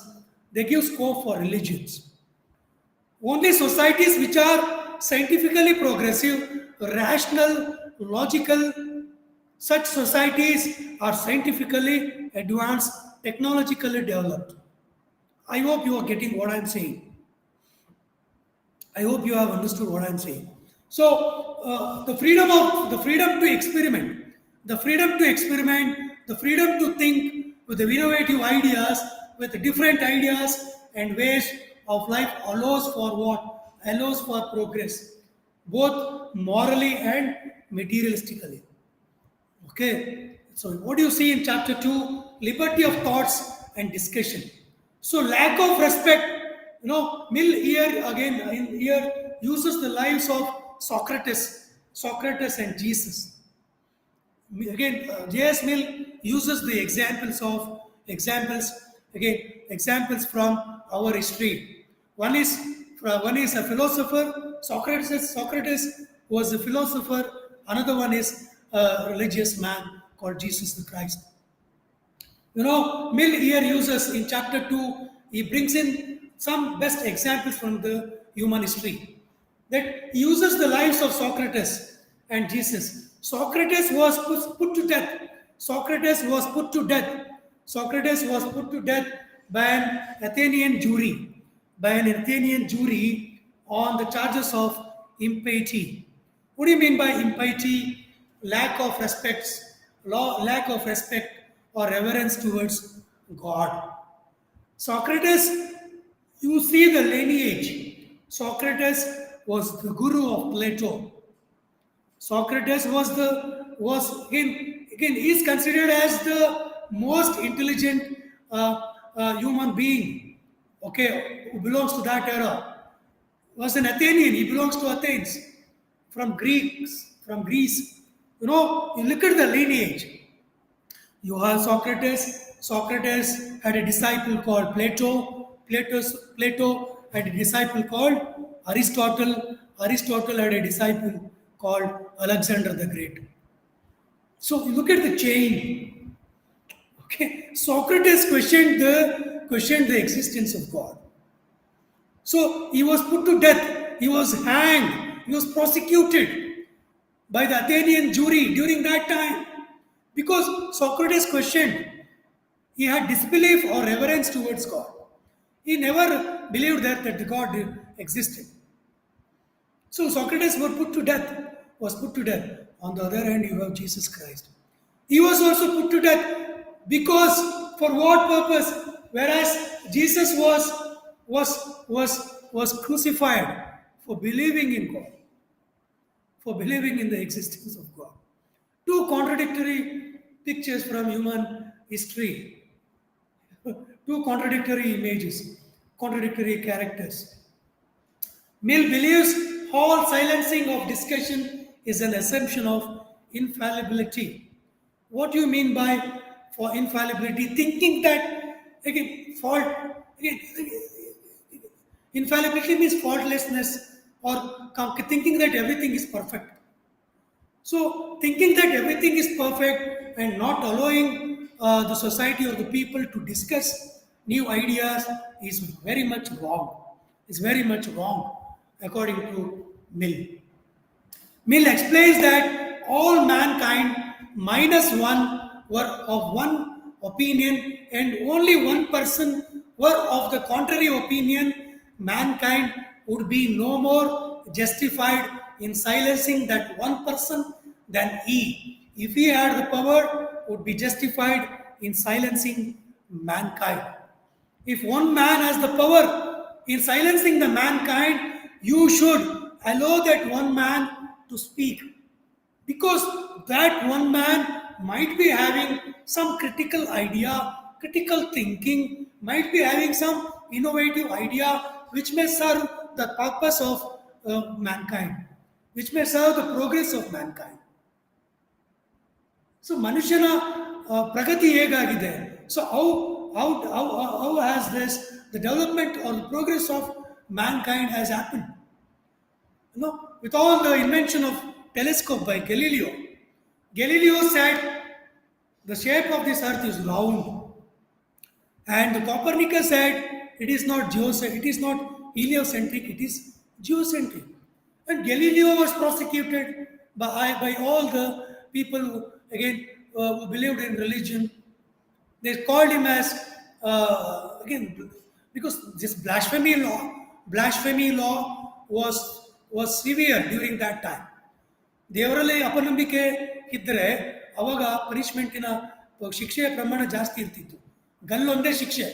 ದೇವರ ಅಸ್ತಿತ್ವವನ್ನು ಪ್ರಶ್ನೆ ಮಾಡಿದಂಥವ್ರಿಗೆಲ್ಲ ಗಲ್ ಶಿಕ್ಷೆ ಆಗಿದೆ. So it all started with Socrates. Even Galileo was prosecuted, but for stating that the shape of this earth is not flat, it is round in shape. Because in the holy scriptures like Bible and Quran, flat. And people have started to question it. And only when you allow people to question it, to challenge it, you will get what scope for the develop. You will have chance for the progress of mankind. Then only mankind can progress or develop or advance. Got it? So Mill laments that so many people in the history of mankind have been persecuted in the name of pleasant falsehood, on believing that the truth triumphs, which is wrong. He opines that we should always be hesitant to suppress dissents or differing views on so many fundamental questions of life. So there is this history. History is very much there where mankind, again, people have tried to suppress the dissents or differing views, even in the past. If there is a different opinion amongst the crowd, you should allow that person to speak. Because he may come up with new idea which you and me are not aware of. Okay, that is what he says. He laments andre pashyatapa padodu. Mill laments that so many people in the history of mankind have been persecuted in the name of pleasant falsehood. See, ಸುಳ್ಳು ಯಾವಾಗಲೂ ಖುಷಿ ಕೊಡುತ್ತೆ, ಸಂತೋಷ ಕೊಡುತ್ತೆ, ಆದರೆ ಅದು ಶಾಶ್ವತ ಅಲ್ಲ. It's a temporary life. Pleasant falsehood ಇದೆಯಲ್ಲ, it gives temporary happiness. Ultimate thing is the truth that lies underneath, or believing that the truth triumphs, again, which is wrong. He opines that we should always be hesitant. To suppress. We should always hesitate. As a progressive thinker, we should always hesitate. Not to allow people to express their differing views, to dissent or to express their differing views. We should give them the chance. That is what he says. Got it? Mill do not believe that human progress consists of false beliefs being replaced by true beliefs. For him, is continuous improvement of cyclical progress, challenging the mixed doctrines to separate true parts from the false parts. Mill says, however true received opinion may be, if it is not fully, frequently and fearlessly discussed, it will be held as a dead dogma. Any idea, let it be. Any innovation, let it be. If it is not frequently, fearlessly discussed, so it should be considered as what? A dead dogma. A dead dogma, not a living truth. So distinction lies between what? True beliefs and knowledge. True beliefs, holding correct beliefs, knowledge justified by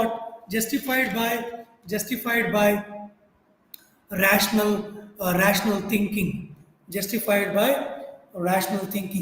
We can't just hold on our belief without passionately defending them. Without passionately defending them, we hold less sway progressively in our mind, may treat it as a dead dogma. By continuously challenging our belief, we can continuously strengthen them. Mill believes humans are progressive beings, the source of everything respectable in man, either as an intellectual or as a moral being. We are capable of reflecting what, or rectifying, or identifying the mistakes by discussion and experience. So, free speech built upon. Am I audible? Am I audible? I have another 5 minutes.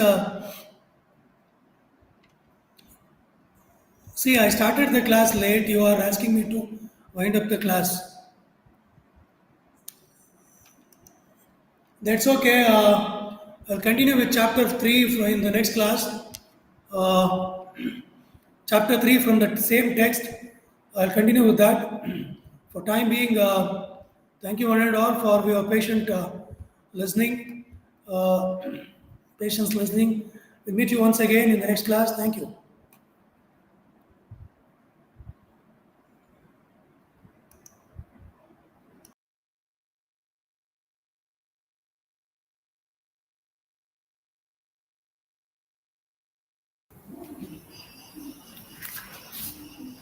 Good afternoon, everyone.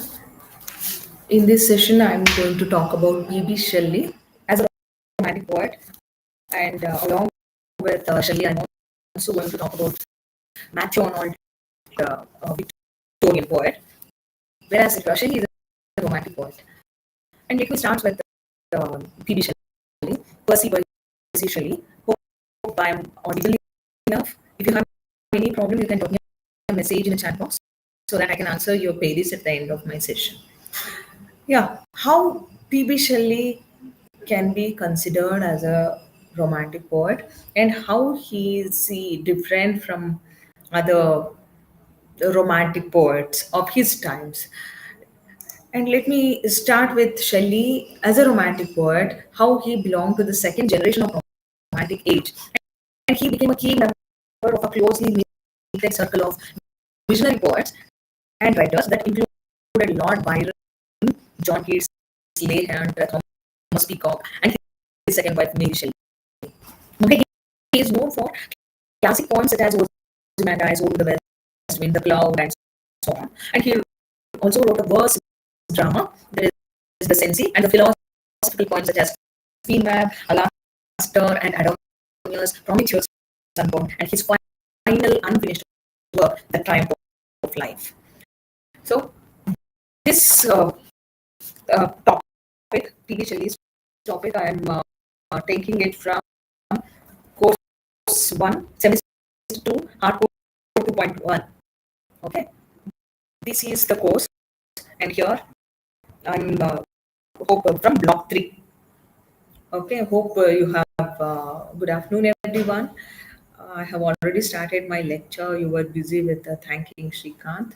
Yeah, it's okay because within an hour I have to complete the portion or the syllabus what I have prepared for, and that's why. And once again, I'm mentioning which topic I am going to talk about in this session. I have taken P.B. Shelley, a romantic poet, from Hardcore 2.1. Not clear.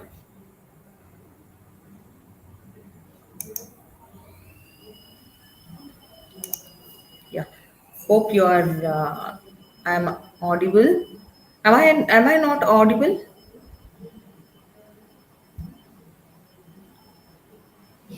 Yeah. So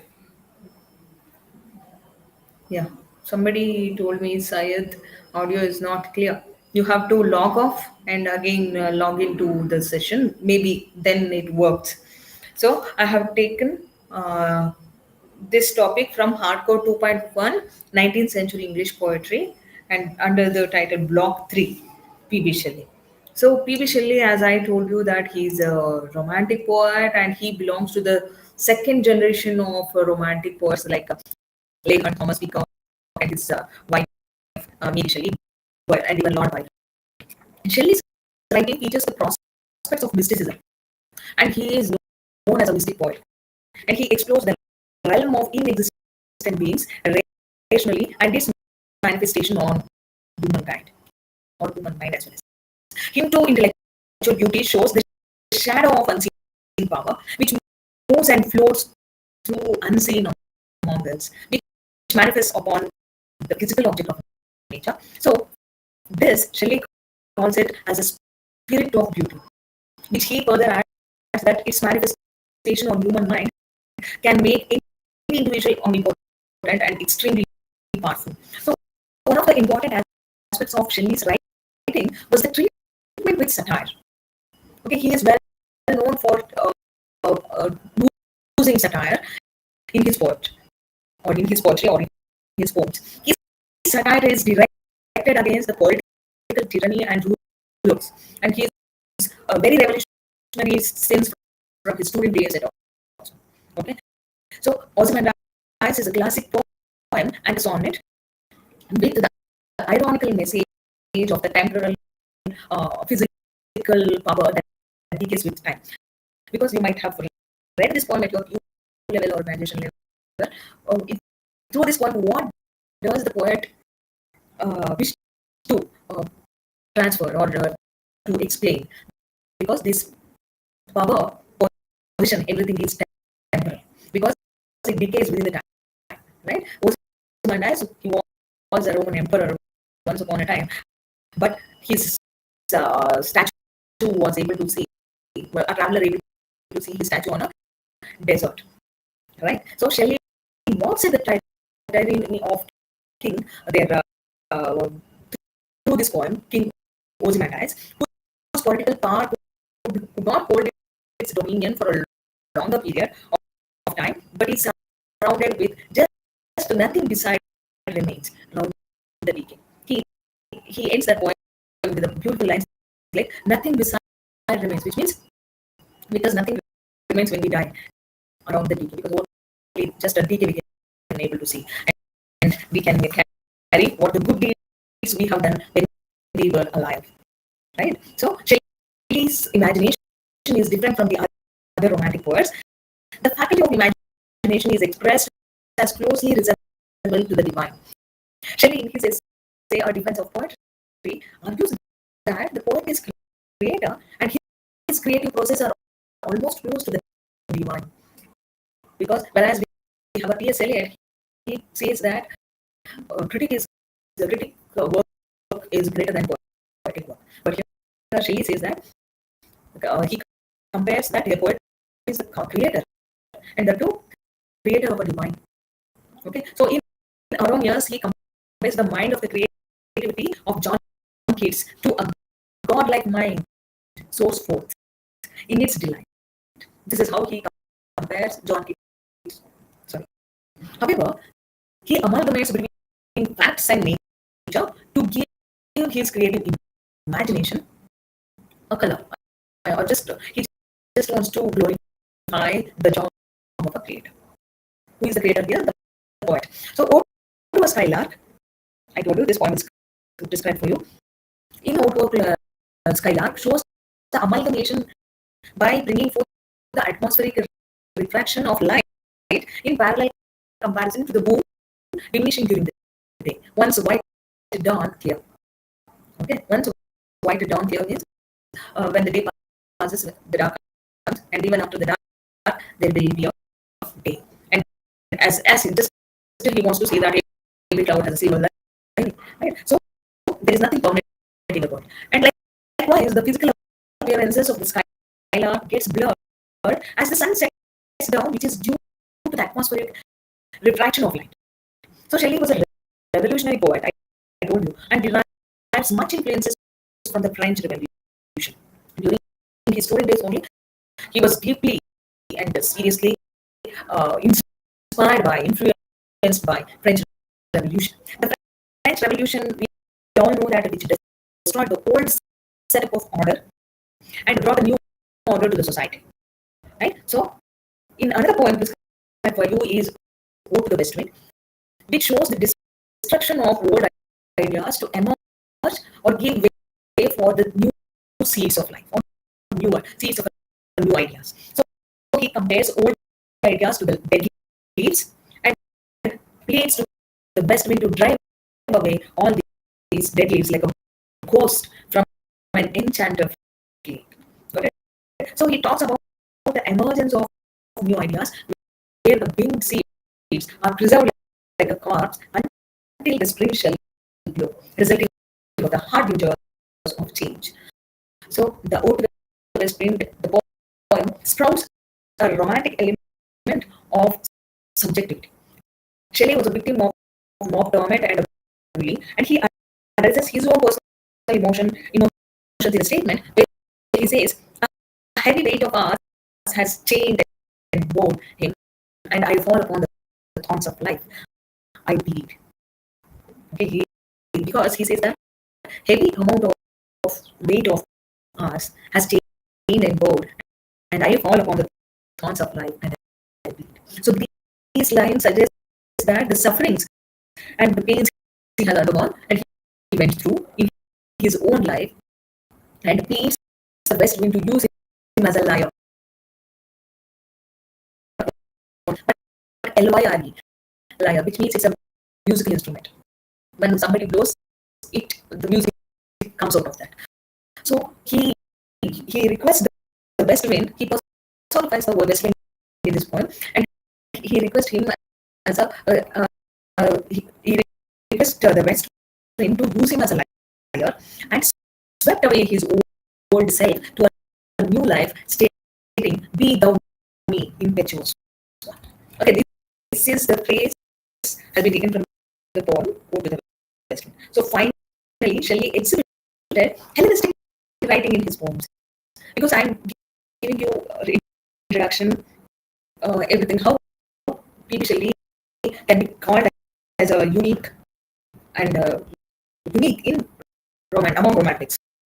Okay, he also exhibited Hellenistic writing in his poem, where Adonius is a poem of 55 Spenserian stanza, very lengthy poem, 55 Spenserian stanzas, and a clear invasion of Theocritus and Musculus' pastoral tradition. And it is an elegy written in commemoration for the death of Keats, and Adonius is a representation of Keats in the poem. And Adonius is there as the wild boar killed him while he was hunting, and the wild boar is the representation of the critics, especially the reviews who criticized Keats' poetry. And he also tries to suggest that the career of Keats is killed by the critics because the Hellenistic views or Hellenistic elements are very revolutionary in its approaches, which filled with subjective spontaneity of poet's own emotion. Okay, and along with this, besides this Hellenistic views, he has also had a kind of true love towards nature. Basically, he is a romantic. We all know Wordsworth also a lover of nature, poet of nature, and he is the next generation of Wordsworth. Obviously, definitely, he should also have a kind of love towards nature. Shelley was a passionate admirer of nature. We could be able to see in his poems. Just like the other romantic writers, he also loved nature and worshipped nature ardently. Shelley, like Wordsworth, sees nature as one spirit, the supreme power acting upon everything. The majority of his poems, including the cloud, to a skylark, to the moon, and Ode to the West Wind, and a dream of the unknown, which glorify the nature as their central theme. So he never gives colors to the things in nature because nature itself is colorful, right? Very beautiful. So instead, he describes them as they are. That's it. In order to color his poetry, he describes nature in a very realistic way. By personifying them, he gives them human life. But he does so unwittingly because since he believes that there are living creatures capable of carrying out human duties. He is the greatest romanticist of his days due to his mythopoeic power. Uh, he rose to the highest position at his times. His Eugenean hills, where he is calm and comforted by the natural scene all around him, as well as the fictitious land, demonstrate his belief in the therapeutic power of nature. Because, like Wordsworth, he also says that nature has a therapeutic power. Because if you feel sad, just take a walk in a dark wood, definitely you feel rejuvenated, right? Just a small walk can also brings you what brings you a kind of so much amount of happiness in our mind. So imagination, this is also a very important concept we could be able to know, or we could be able to find in his poetry in order to understand Shelley and his writings. So romantic poets are known for their emphasis on the quality of imagination. And according to Shelley, we don't wish to know facts in poetry or history or other political science or other society, but people's personal lives and the satire or panegyric. These are all very important. So there are the many distractions and random points on which we rely and to which we apply those delicate and fleeting mental views that language communicates, delighting and enlightening us in precisely the right amounts. So poetry, according to Shelley, is the manifestation of imagination. And what, according to Wordsworth, is poetry? How does Wordsworth define poetry? According to him, poetry is a spontaneous flow of heartful tales, right? But here Shelley says that poetry is a manifestation of imagination. See how some poetry is different from one to another, right? Everyone has their own explanation, their own differences in defining poetry. So because it brings desperate elements together harmoniously rather than dividing them through analysis. So obviously Shelley ventured into the unknown with courage, and he believed his justification should be based on his imagination. His mission was a success once he had persuaded the public opinion, especially that imagination's function is to dream of images through which reality may be made known to the other world, outside world, or the philosophical world. And we can also find melancholy, supernaturalism, Hellenism, beauty, and idealism, and revolutionary ideas and poetic style, everything in his poetry. And to conclude, the romantic poet like Shelley as a romantic poet, we might say that Shelley's poetry is passionate throughout, right? Among the romantics, only Shelley possesses the joy, the humility, and the confidence in humanity, and the optimism, especially. Not all poets or all the people have optimist feeling or optimism, right? But that made him one of the most important English poets or the writers of the early 19th century. So Shelley is the romantic poet who most obviously possesses the quality of genius, right? The quickness or intellect or the aptitude to pick up languages quickly, and the capacity to comprehend and apply scientific concepts and discoveries. He was not just a romantic poet or a science poet, but at the same time revolutionary in discovering scientific concepts and making his poems still more unique and beautiful. So his untimely passing earned him the iconic stature of the sad romantic artist like Byron and Keats, because which makes sense why Shelley is regarded as the greatest poet of the romantic era. So let me move on to the poem. This is all about the background to Shelley as a romantic poet and Shelley as a poet and his concepts and so on. So Ode to the West Wind is a poem written by the English romantic poet Shelley, and according to Shelley, the poem was written in the woods shoots outside the Florence, Italy, in the autumn season in around 1890. So this poem has 5 cantos. Okay, please remember, this poem has 5 cantos, and in the poem, the speaker directly addresses the west wind, and he personifies the west wind. The speaker treats the west wind as a force of death and decay. Hope you are following me, right? So he finds death, the wind, sorry, he portrays the west wind as a force of death and decay, and he welcomes this death and decay because it means that rejuvenation and rebirth will come soon. Death and decay, which means the rejuvenation and the this one, rejuvenation and rebirth takes place. Any doubts? Not clear again?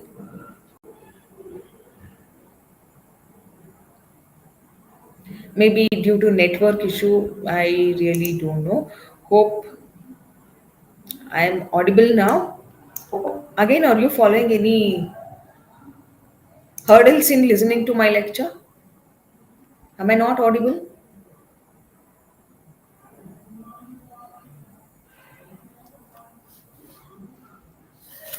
Am I audible or not audible? Please answer. Anyone? Maybe due to network snacks, technical snacks, we are following. Yeah, we are facing all these problems. You have to cope with us, and our lectures will be recorded, and it will be available on YouTube or maybe our official website. You can revisit. Don't worry. Again, from 19th onwards, we have offline classes in Mysore. If possible, you can attend these classes, and you will get to know so many things. Okay, yeah, could not listen anything. Yeah, sorry. And this is the fault lies on the network. Don't know, sometimes it takes place because all simultaneously we are facing we are having all the classes, because all these branches and are engaging classes at this time. Maybe because of that, server may be down. And from 19th to 25th, we have offline classes in Mysore. Please, you all of you, make yourself free and try to attend these personal classes, offline classes in Mysore, in our campus, and which will help you to understand and understand the syllabus or the things what you cannot able to understand. And if you have any queries, you can it is a time to meet your teachers and clarify your doubts. Yeah, don't worry. So far I was telling you about P.D. Shelley as a romantic poet, and if at all now I am audible, no need to worry about the last half an hour what I had spoken. And it was just introduction, background, and background to the romantic poetry and how this poet is different from. Okay, now I am talking about the poem, and this poem is written in 1819, and which poem has 5 cantos. I hope you are audible now, right? Yeah. Then in this poem, how the speaker personifies the word west wind, and how he treats the west wind as a force of death and decay. Because according to him, he is under the impression that which welcomes the west wind, which especially death and decay welcomes uh, death, this one, what welcomed by west wind, in order to rejuvenate and rebirth will come. So, because he is under the impression that death and decay will rejuvenate, and it is the source of rejuvenation and rebirth. So in the final 2 sections of the poem, the speaker suggests that he wants to help and to promote this rebirth through this own poetry, especially what he has written. So, and that rejuvenation he hopes to see is both political and poetic, a rebirth of society and its own ways of writing. Hope so far you have understood what I spoke, because um, this west wind, he has personified this west wind as he wants to portray, or he wants to concentrate on death and decay, how it is important, and how these are all inevitable things in every human's life. So throughout the ode to the west wind, throughout the poem, the speaker describes the west wind as a powerful and destructive force, and it drives away the summer and brings instead winter, storms, chaos, and even death. Yet the speaker or the poet celebrates the west wind and welcomes the destruction because it causes and it leads to the renewal and rebirth. So only when death and this decay takes place, we can able to say the feel and find that renewal and rebirth. So the west wind is not peaceful or pleasant. It is, the speaker notes that the west wind is the breath of autumn's being. Autumn is the season he's referring or he's talking about. Autumn is a transitional season when summer's abundance begins to fade. So to everywhere we could be able to see that the west wind drives away peace and abundance. The west wind strips the leaves from the trees and whips up the sky and causes huge storms on the ocean. And in the first section of the poem, the speaker compares dead leaves of the dead leaves where the west wind blows to the coast, and which is pestilence to multitudes. And the west wind turns the fall colors into something scary associated with sickness and death. So similarly, the clouds in the poem, especially in the second section, in the first section, he talks about how west wind makes the dead leaves to blows away as like ghost. And in the second section, west wind, how it talks about, especially how it which plays or uses its power to bright hair uplifted from the head or some fierce maiden. In Greek mythology, the maidens were the female followers of Dionysian, the god of wine, and they were famous for their wild parties and their dancing. So these are often portrayed with their hair askew. The west wind thus makes the clouds. Okay, in the second section, he is concentrating on clouds and how these clouds were become wild because of the west wind. Okay, clouds wild and drunk, and it creates chaos in the sky. In the first section, we could be able to find the west wind playfulness and the power in the earth. Next, in the sky. Okay, and unlike its sister of the spring, and which spreads sweet smells and beautiful flowers, the speaker associates the west wind with chaos and death. And yet, despite the destructive power of the west wind, the speaker celebrates it because such destruction is necessary for rebirth, as he said. As the speaker notes at the end of the poem's first section, that the west wind is both a destroyer and a preserver, right? So these are the traditional names of two Hindu gods, Shiva and Vishnu, right? Destroyer and a preserver. So Vishnu's role is to preserve the world, and Shiva's role is to destroy it only when the pure things are, or we can say the not wisest things are taking place in earth, right?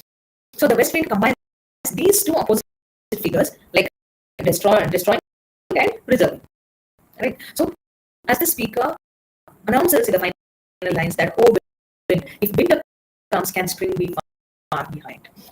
This is the famous line, okay, often quoted by many writers and many researchers.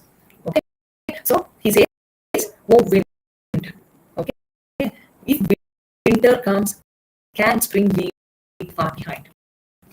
Which means that if something comes, definitely there is no eternal longing there or eternal it will stay for a longer time, and can spring be far behind. Again, the new season have to come. So both if the death takes place, definitely there will be a rebirth. And if there is a destruction takes place or decay takes place, again it will be a renewal of the power or energy what had wasted or what was destroyed in the previous generation. So the west wind is able to merge these opposites because death is required for life and winter for spring. And after every spring, every season is important, and they have its own their own special features, right? Special tasks to do, and winter. In order to do that, and in order to have the beautiful renewal and rebirth that spring promises, one needs a powerful destructive force of the west wind. And one of the things he takes up in order to build this wall, Shelley engages with the themes of death, rebirth, right? These are the two important themes we could be able to find in this poetry, and especially in this poem, Over the West Wind. From the beginning, Shelley's speaker describes the wind as something powerful and destructive, and it takes away the summer and brings the winter, a season usually associated with death and sorrow. And it's not a peaceful wind, he adds, but despite this, the speaker celebrates it as both a destroyer and a preserver. And it is necessary for the circle of life to progress, and without death, there is no rebirth, right? The wind serves an important role in preserving this. Poetry is one of the less obvious themes in Ode to the West Wind. The speaker seems to allude to a process of creation in the text. And what kind of creation he wants to portray? One that involves himself personally. This might, considering the format, be the creation of poetry. So, what is the structure or the form of this poem? And in this poem, Shelley used the terza rima structure, and he has followed that terza rima technique. This refers to an interlocking rhyme scheme. The first stanza is written in a pattern of ABA, while the second uses the stanza of same like a B rhyme, which adds C. So it looks like BCB, ABA, BCB. This is just for your knowledge sake. I'm telling you, don't need to remember. But the majority of the Ode to the West Wind is written in iambic pentameter. This means that most of the lines contain 5 sets of 2 beats. Okay, iambic pentameter means 7. So 5 sets of 2 beats, and the first of which is unstressed, and the second which is stressed syllable. This pattern doesn't change. Sometimes it does change in some lines more than others. So here, regarding the literary devices, he uses alliteration, personification, and apostrophe. Personified because the West Wind, he in order to project itself as both its destroyer and preserver, he personifies the West Wind, right? So this is, to conclude this poem, this is a very finest example of Shelley's poetic mind at work. And when it is at work, it is heaping up similes and metaphors. And it is Shelley's extravagant fondness for metaphorical language that makes him all too often obscure and his subject matter same.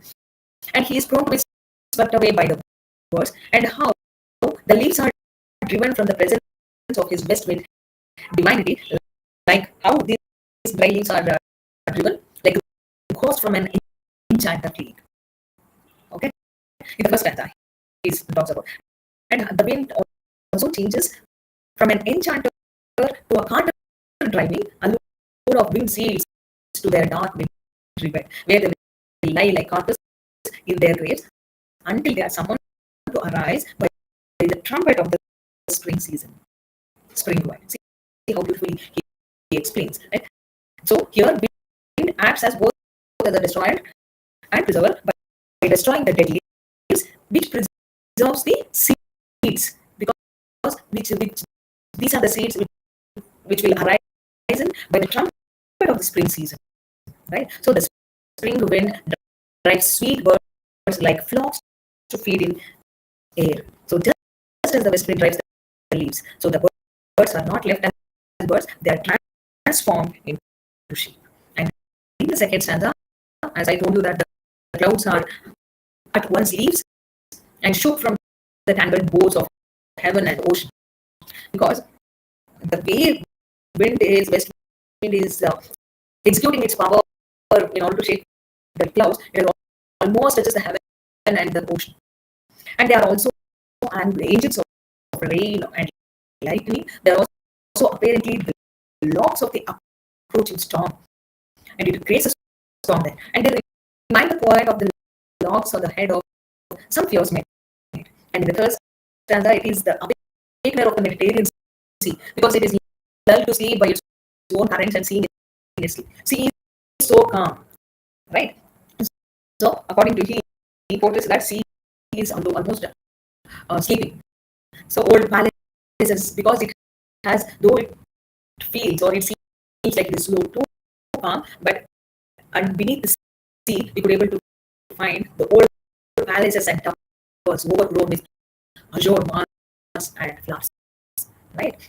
Even today, we read in the newspaper or in we could hear in news channels that some emperor, some empire has been drowned in some sea, and so many people that archaeologists are digging that palace and they are able to find this statue. Right? So, who has swallowed all those empires? The sea. So, the contrast between the simplicity of the language is in the first stanza, especially first four stanzas, and the last stanza is completely different. Where Shelley is talking about himself in the last stanza, in the final five cantos I told you. And there it is the difference between the dense jungle and treeless plain. When Shelley describes the metaphors falls so thick and fast that the reader should perhaps simply yield without resistance to the incantation of the language. Shelley sometimes succeeds by sheer accumulation of language. Critics have noted Shelley's hypnotic power, and the breathless sweep of accumulated language may always perhaps be felt justifiable by the reader in a poem on a violent wind. So this is all about the first poem, and the next poem, To a Skylark.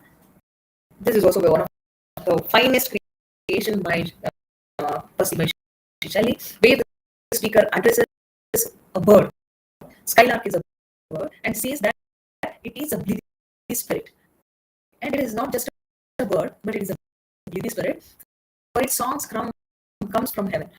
He feels like when the bird is singing, as though it is coming from the music, the melodious words of a bird, as though it is coming from the heaven, and from its full heart pours profuse strains of unpremeditated art. He says it is that's why this is he calls it as a divine creature. Okay, yeah. Hope you can able to hear me now. No such audible. What's that? Problems, technical slacks you are facing now to listen to my lecture.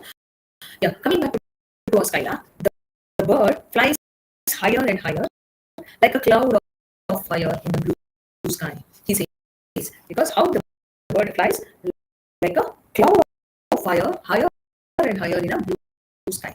And look at the rhyming scheme and singing as it flies. And in the golden lightning of the sun, it floats and runs like an unbodied joy. And as a skylark, as a bird flies higher and higher, the speaker loses sight of it, but is still able to hear its shrill delight. Okay, he compares its voice to that of shrill delight, which comes down as skinny as moonbeams in the white dawn. So, which can be felt even when they are not seen. And though you could not able to place or find out the moon in the sky, but still you can able to find the moonbeams on the earth sometimes. So the earth and the air ring with the skylark's voice, just as heaven overflows with moonbeams when the moon shines out from behind a lonely cloud. Right? So this is how he could able to hear the song or a beautiful melodious voice of a bird. The speaker says that no one knows what the skylark is, for it is unique. Even the rainbow clouds do not rain as brightly as the shower of melody that pours from the skylark. So the bird is like a hidden poet.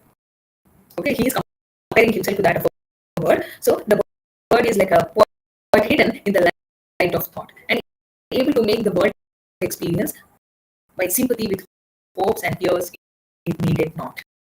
So it is like a lonely maiden in a palace tower, and this is how among the flowers and grass in which it is hidden. So it is like a rose embowered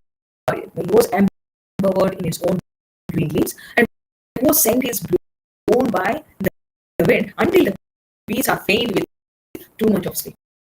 And see how beautifully he compares this bird to so many things. First, he compares to the moonbeams, then he says that it's a golden worm, then he says that it's a beautiful aroma of rose, like how it reaches the far bees. Right?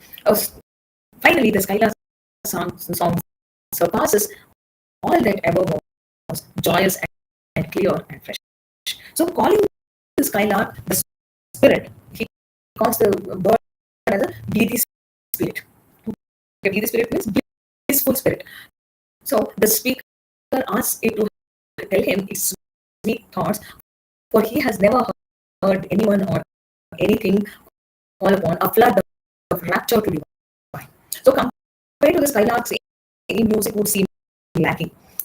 He says that there is no such beautiful music or melodious words like in the world or in the earth, like what the bird Skylark has. So, he says fields or waves or mountains or the sky or the plain or the love of thine own kind or ignorance or pain. He says only the bird has such kind of beautiful words. So, for mortals, he says, and he also says that how could thy notes flow in such a crystal stream? And how could only this bird has got such a beautiful voice? He says, such a melodious voice. For mortals, the experience of happiness is bound inextricably with the experience of sadness, dwelling upon the memories and the hopes for the future. And mortal men, he says, pine for what is not, and their laughter is fraught with some pain. And their sweet songs, especially songs, are those that tell of saddest thought. And this is, please, you should note, this is the very well known and well marked line from this poem to a Skylark, and where many people use in their articles or somewhere in their write-ups that this art, he says, what did I say, that sweetest songs, yeah, sweetest songs are those that tell of saddest thought. One who always seem to happy, there always some kind of so much of burden or so much of pain will be there in their heart. So sweetest songs are those that tell of saddest thought. But the speaker says, even if men could scorn, hate and pride and fear, they were born without the capacity to weep. And he still doesn't know how they could ever approximate the joy expressed by the word in its song, beautiful words. So, calling the bird as corner of the ground, he calls the bird as a corner of the ground. He says that its music is better than all music and poetry in the world, which is available on the earth. And he asked the bird to teach him how the gladness that thy brain must know. He says, and please teach me half the gladness, the meaning of gladness, happiness, and that thy brain must know. So for then he would overflow with harmonious madness, and his song would be so beautiful that the world would listen to him. And even as he is now listening to the Skylark, this is how he ends this poem, such a beautiful poem. He ends the poem by saying that sweetest songs are those of saddest thoughts, and that he also says that he also requests the bird to teaching the half the gladness that thy brain must know, that your brain must know, because he wants his poetry should be listened to others, like how he is listening to the songs of the bird, because he also wants to make his poetry so beautiful, so melodious, like the Skylark songs, though nobody has time to read his poetry, but still they just want to listen to him or his poetry, like how he is listening to Skylark though it is not visible where it exactly is. So the poem has 21 stanzas, and I told you that this is a very lengthy poem, and the poem has 21 stanzas where a bird soars into the sky singing happily. It begins, and as it flies upward, the clouds of evening make it invisible, and but its song enables the poet to follow its flight and listen to its song. All the earth and air is filled with its song. The unseen but still singing skylark is compared to a poet composing a maiden in love and a glowworm throwing out its beam of light and a rose in bloom, diffusing its scent and attracts the bees and the sound of rain or on twinkling glass. See, these are the imagery he uses, and he also pursues two main lines of thought in the poem. The first is an effort to determine to his own satisfaction with what the singing bird is compared to. He just tries to compare it to what to compare this beautiful song or beautiful voice. Like first he compares, I told you, the maiden in love and to a moonbeam, later to the scent or aroma of rose and the sound of rain, like that. So the reader merely learns, especially when we read this poem, we merely learn the singing skylark, what it brings to Shelley's mind in the base of similes and items. So the bird song is like a poet composing a maiden making music. Okay, just a glowworm scattering light and a rose diffusing its perfume. And the similes have informed the fact that all four are like the now unseen skylark, out of sight or not easily seen. So the second line of thought is that which is central to the poem. What Shelley asks is a secret that accounts for the skylark's happiness, because he asks the question, he presses the bird that what is the secret of your happiness? That's why at the end of the poem he asks, please teach me half of your happiness, right? Teach me half of your thine happiness, and so that I can be joyful like you. So what objects are the form tense? What shapes of sky or plain? What love of thine own kind? What ignorance of pain? These are the lines we can able to find in this one. So these are the questions leading to an analysis of human condition. Because we human beings always, if we have to face some small problems, we feel that as a whole world is on us, whole earth is on us, right? But these birds, especially sometimes, we feel rejuvenated and we feel as though we get charged after listening to beautiful music, right?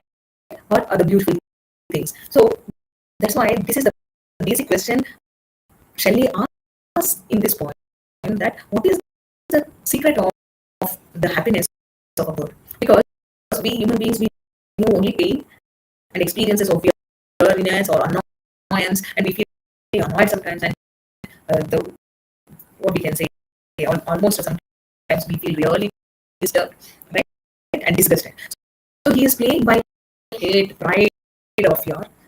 These are the three important feelings normally all human beings feel: hate, pride, or fear. He cannot escape his past. So the poet thoughts of the future cause him worry. He longs for what does not exist, and his laughter is mixed with sorrow. He dreads death, and the skylark, on the other hand, Shelley fancies of death must be things more true and deep than we mortals dream. And therefore, the skylark has no fear of death. Shelley, in personifying the skylark, has created a myth, and just as in Wood, the west wind on the cloud on the other point.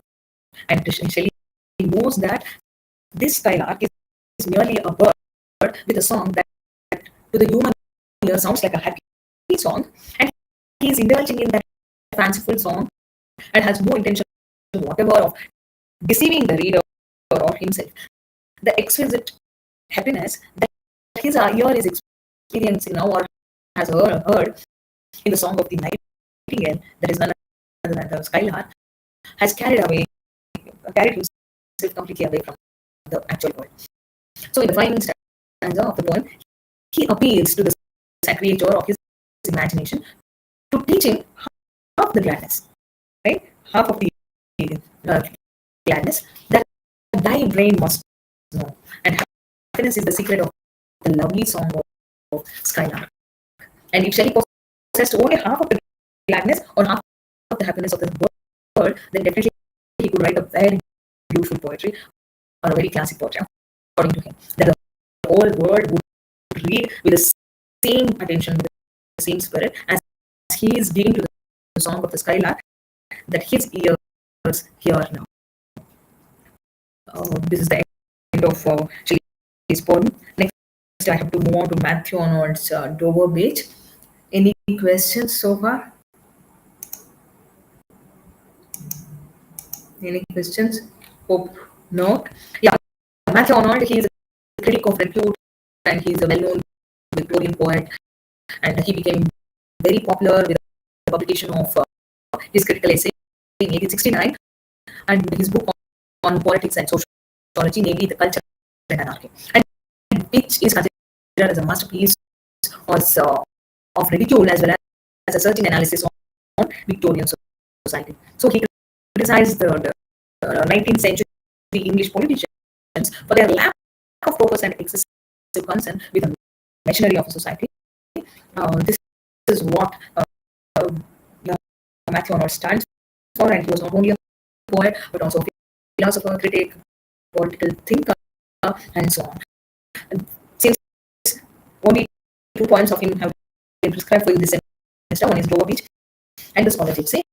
I'm just giving you in a nutshell form why and what this poem stands for. So Dover, in the poem Dover Beach, it reflects Arnold's fear, sorrow, and confusion at the time of erosion of faith and values in Victorian society.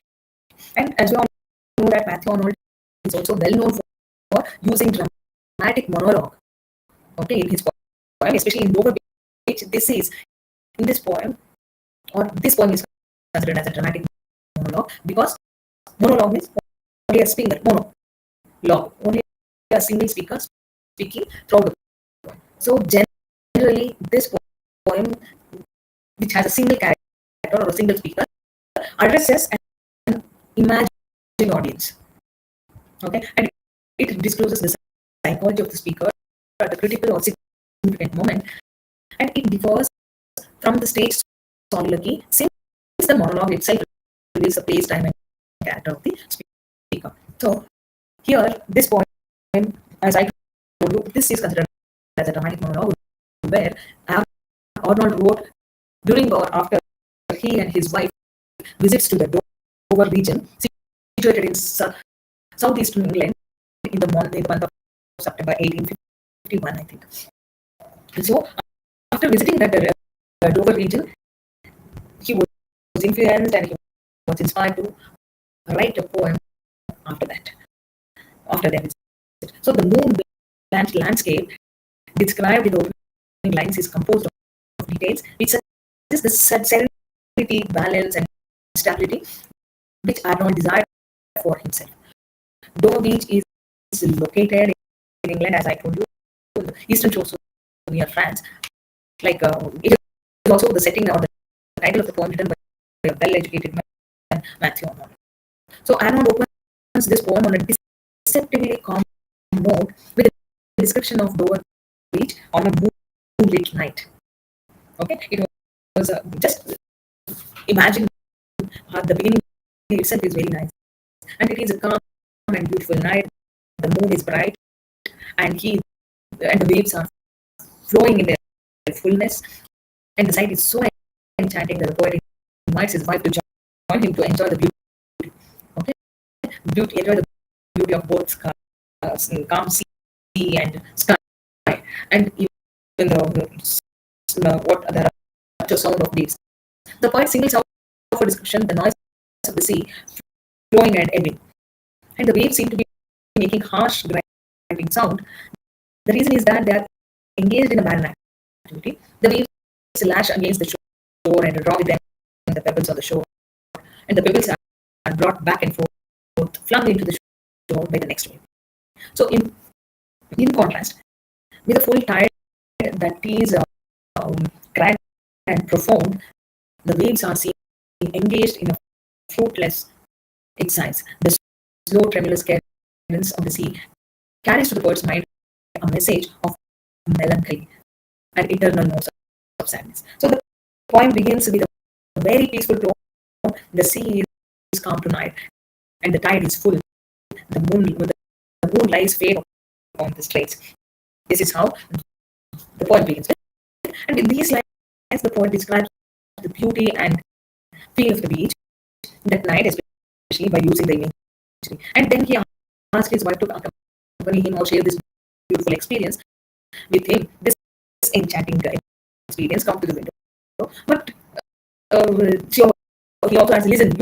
You hear the grating roar. This is how he asks, and he wishes her to enjoy the beauty of the nature by listening and watching the calmness of the sea, along with the pleasant air at that moment. And later he goes on to explain the continuous personal battle ongoing in his life, probably his love, which makes him to feel sad with a painful tone. So here Aaron uses the waves as an allusion to connote ups and downs in relationships and ups and downs in life, which is filled with pains and sorrows, as it leads to unhappiness, sometimes also leads to pure bliss. Arnold speaks of this when he says, turbid ebb and flow of misery. Because ups and downs is common in every life, and life is always not a bed of roses, right? So the Arnold makes a comparison between the tide of the sea and his own personal faith by using imagery in which the tide represents the harshness of the world. And he later realizes that faith itself is not at all enough to face or tackle the problems and hard times in life, because it results in making man alone at the end of life with nothing but withering faith. And we also tend to lose faith sometimes, after some time. Thus concluding that faith, much like the tide, will retreat. Here the waves can also represent the relationship of a couple, man and woman relationship, or husband and wife, by having stable or unstable faith between them. And it also points out whether they stay together to face the challenges of life, or like other human beings, they also turn as jealousy creators. So this is how he compares the nature activities in nature to his own life, and the what we can say the ups and downs what is taking place in his life at that time of writing is this poem. So finally, the fourth stanza, the poet explores both the caring and also careless attitude of the poet. And here he goes back to speaking to his wife. He is clearly expressing his deep love towards her and asks her to be faithful to him, saying that they need to be faithful to each other. Like P.B. Shelley, he also says that like how Jonathan, he requests his brother to be faithful. In this poem, I expecting her, his beloved, to be faithful, and the true faith, or what we can say, the sincerity or loyal love, which can be considered as eternal love, and which will be immortal.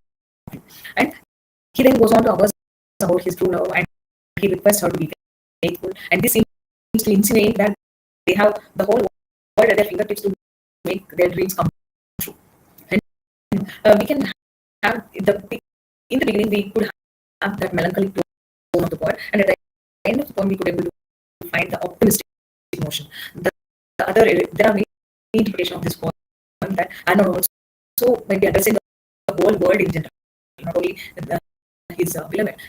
And going back to the age of industrial revolution, he may be suggesting that with the alteration in the life values due to the loss of faith in religion, people are left in dark, and they are confused with all kind of discrepancies involving religion. Everywhere corruption, everywhere the loss of faith, right? And faith in God and religion. And modern men are in dilemma what to follow and what not to follow, what to do, and what to believe and whom to believe.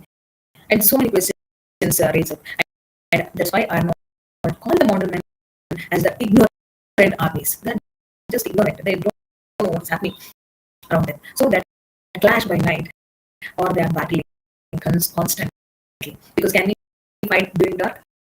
No, we don't know what to whom we are fighting, right? So finally, this poem indicates that ongoing religious predicament of that time. It also remains as a poem which explains the struggle we have to face for what we believe in, and the trials and tribulations that come along with our belief.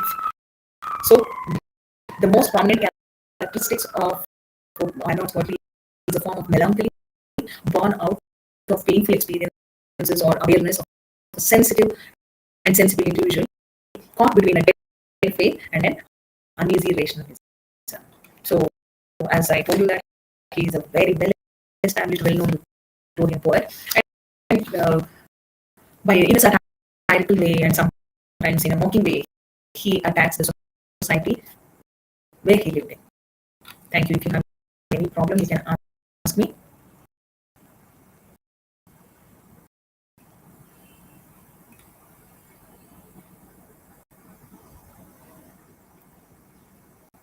Yeah, don't worry, our lectures are recorded, and you can listen to our lectures in an official university official website and even YouTube also. If definitely, if you have any links and you can browse through English lectures, you can definitely able to hear. And maybe due to technical snags, even I could find everything is perfect in my system and including the internet connection. But I don't know how you people cannot able to hear sometimes. Yeah, and maybe due to network issues from there from your end, and here no, not at all a problem. When I started, even everything I have checked, even now there is no internet problem here, problem with internet connection, nothing.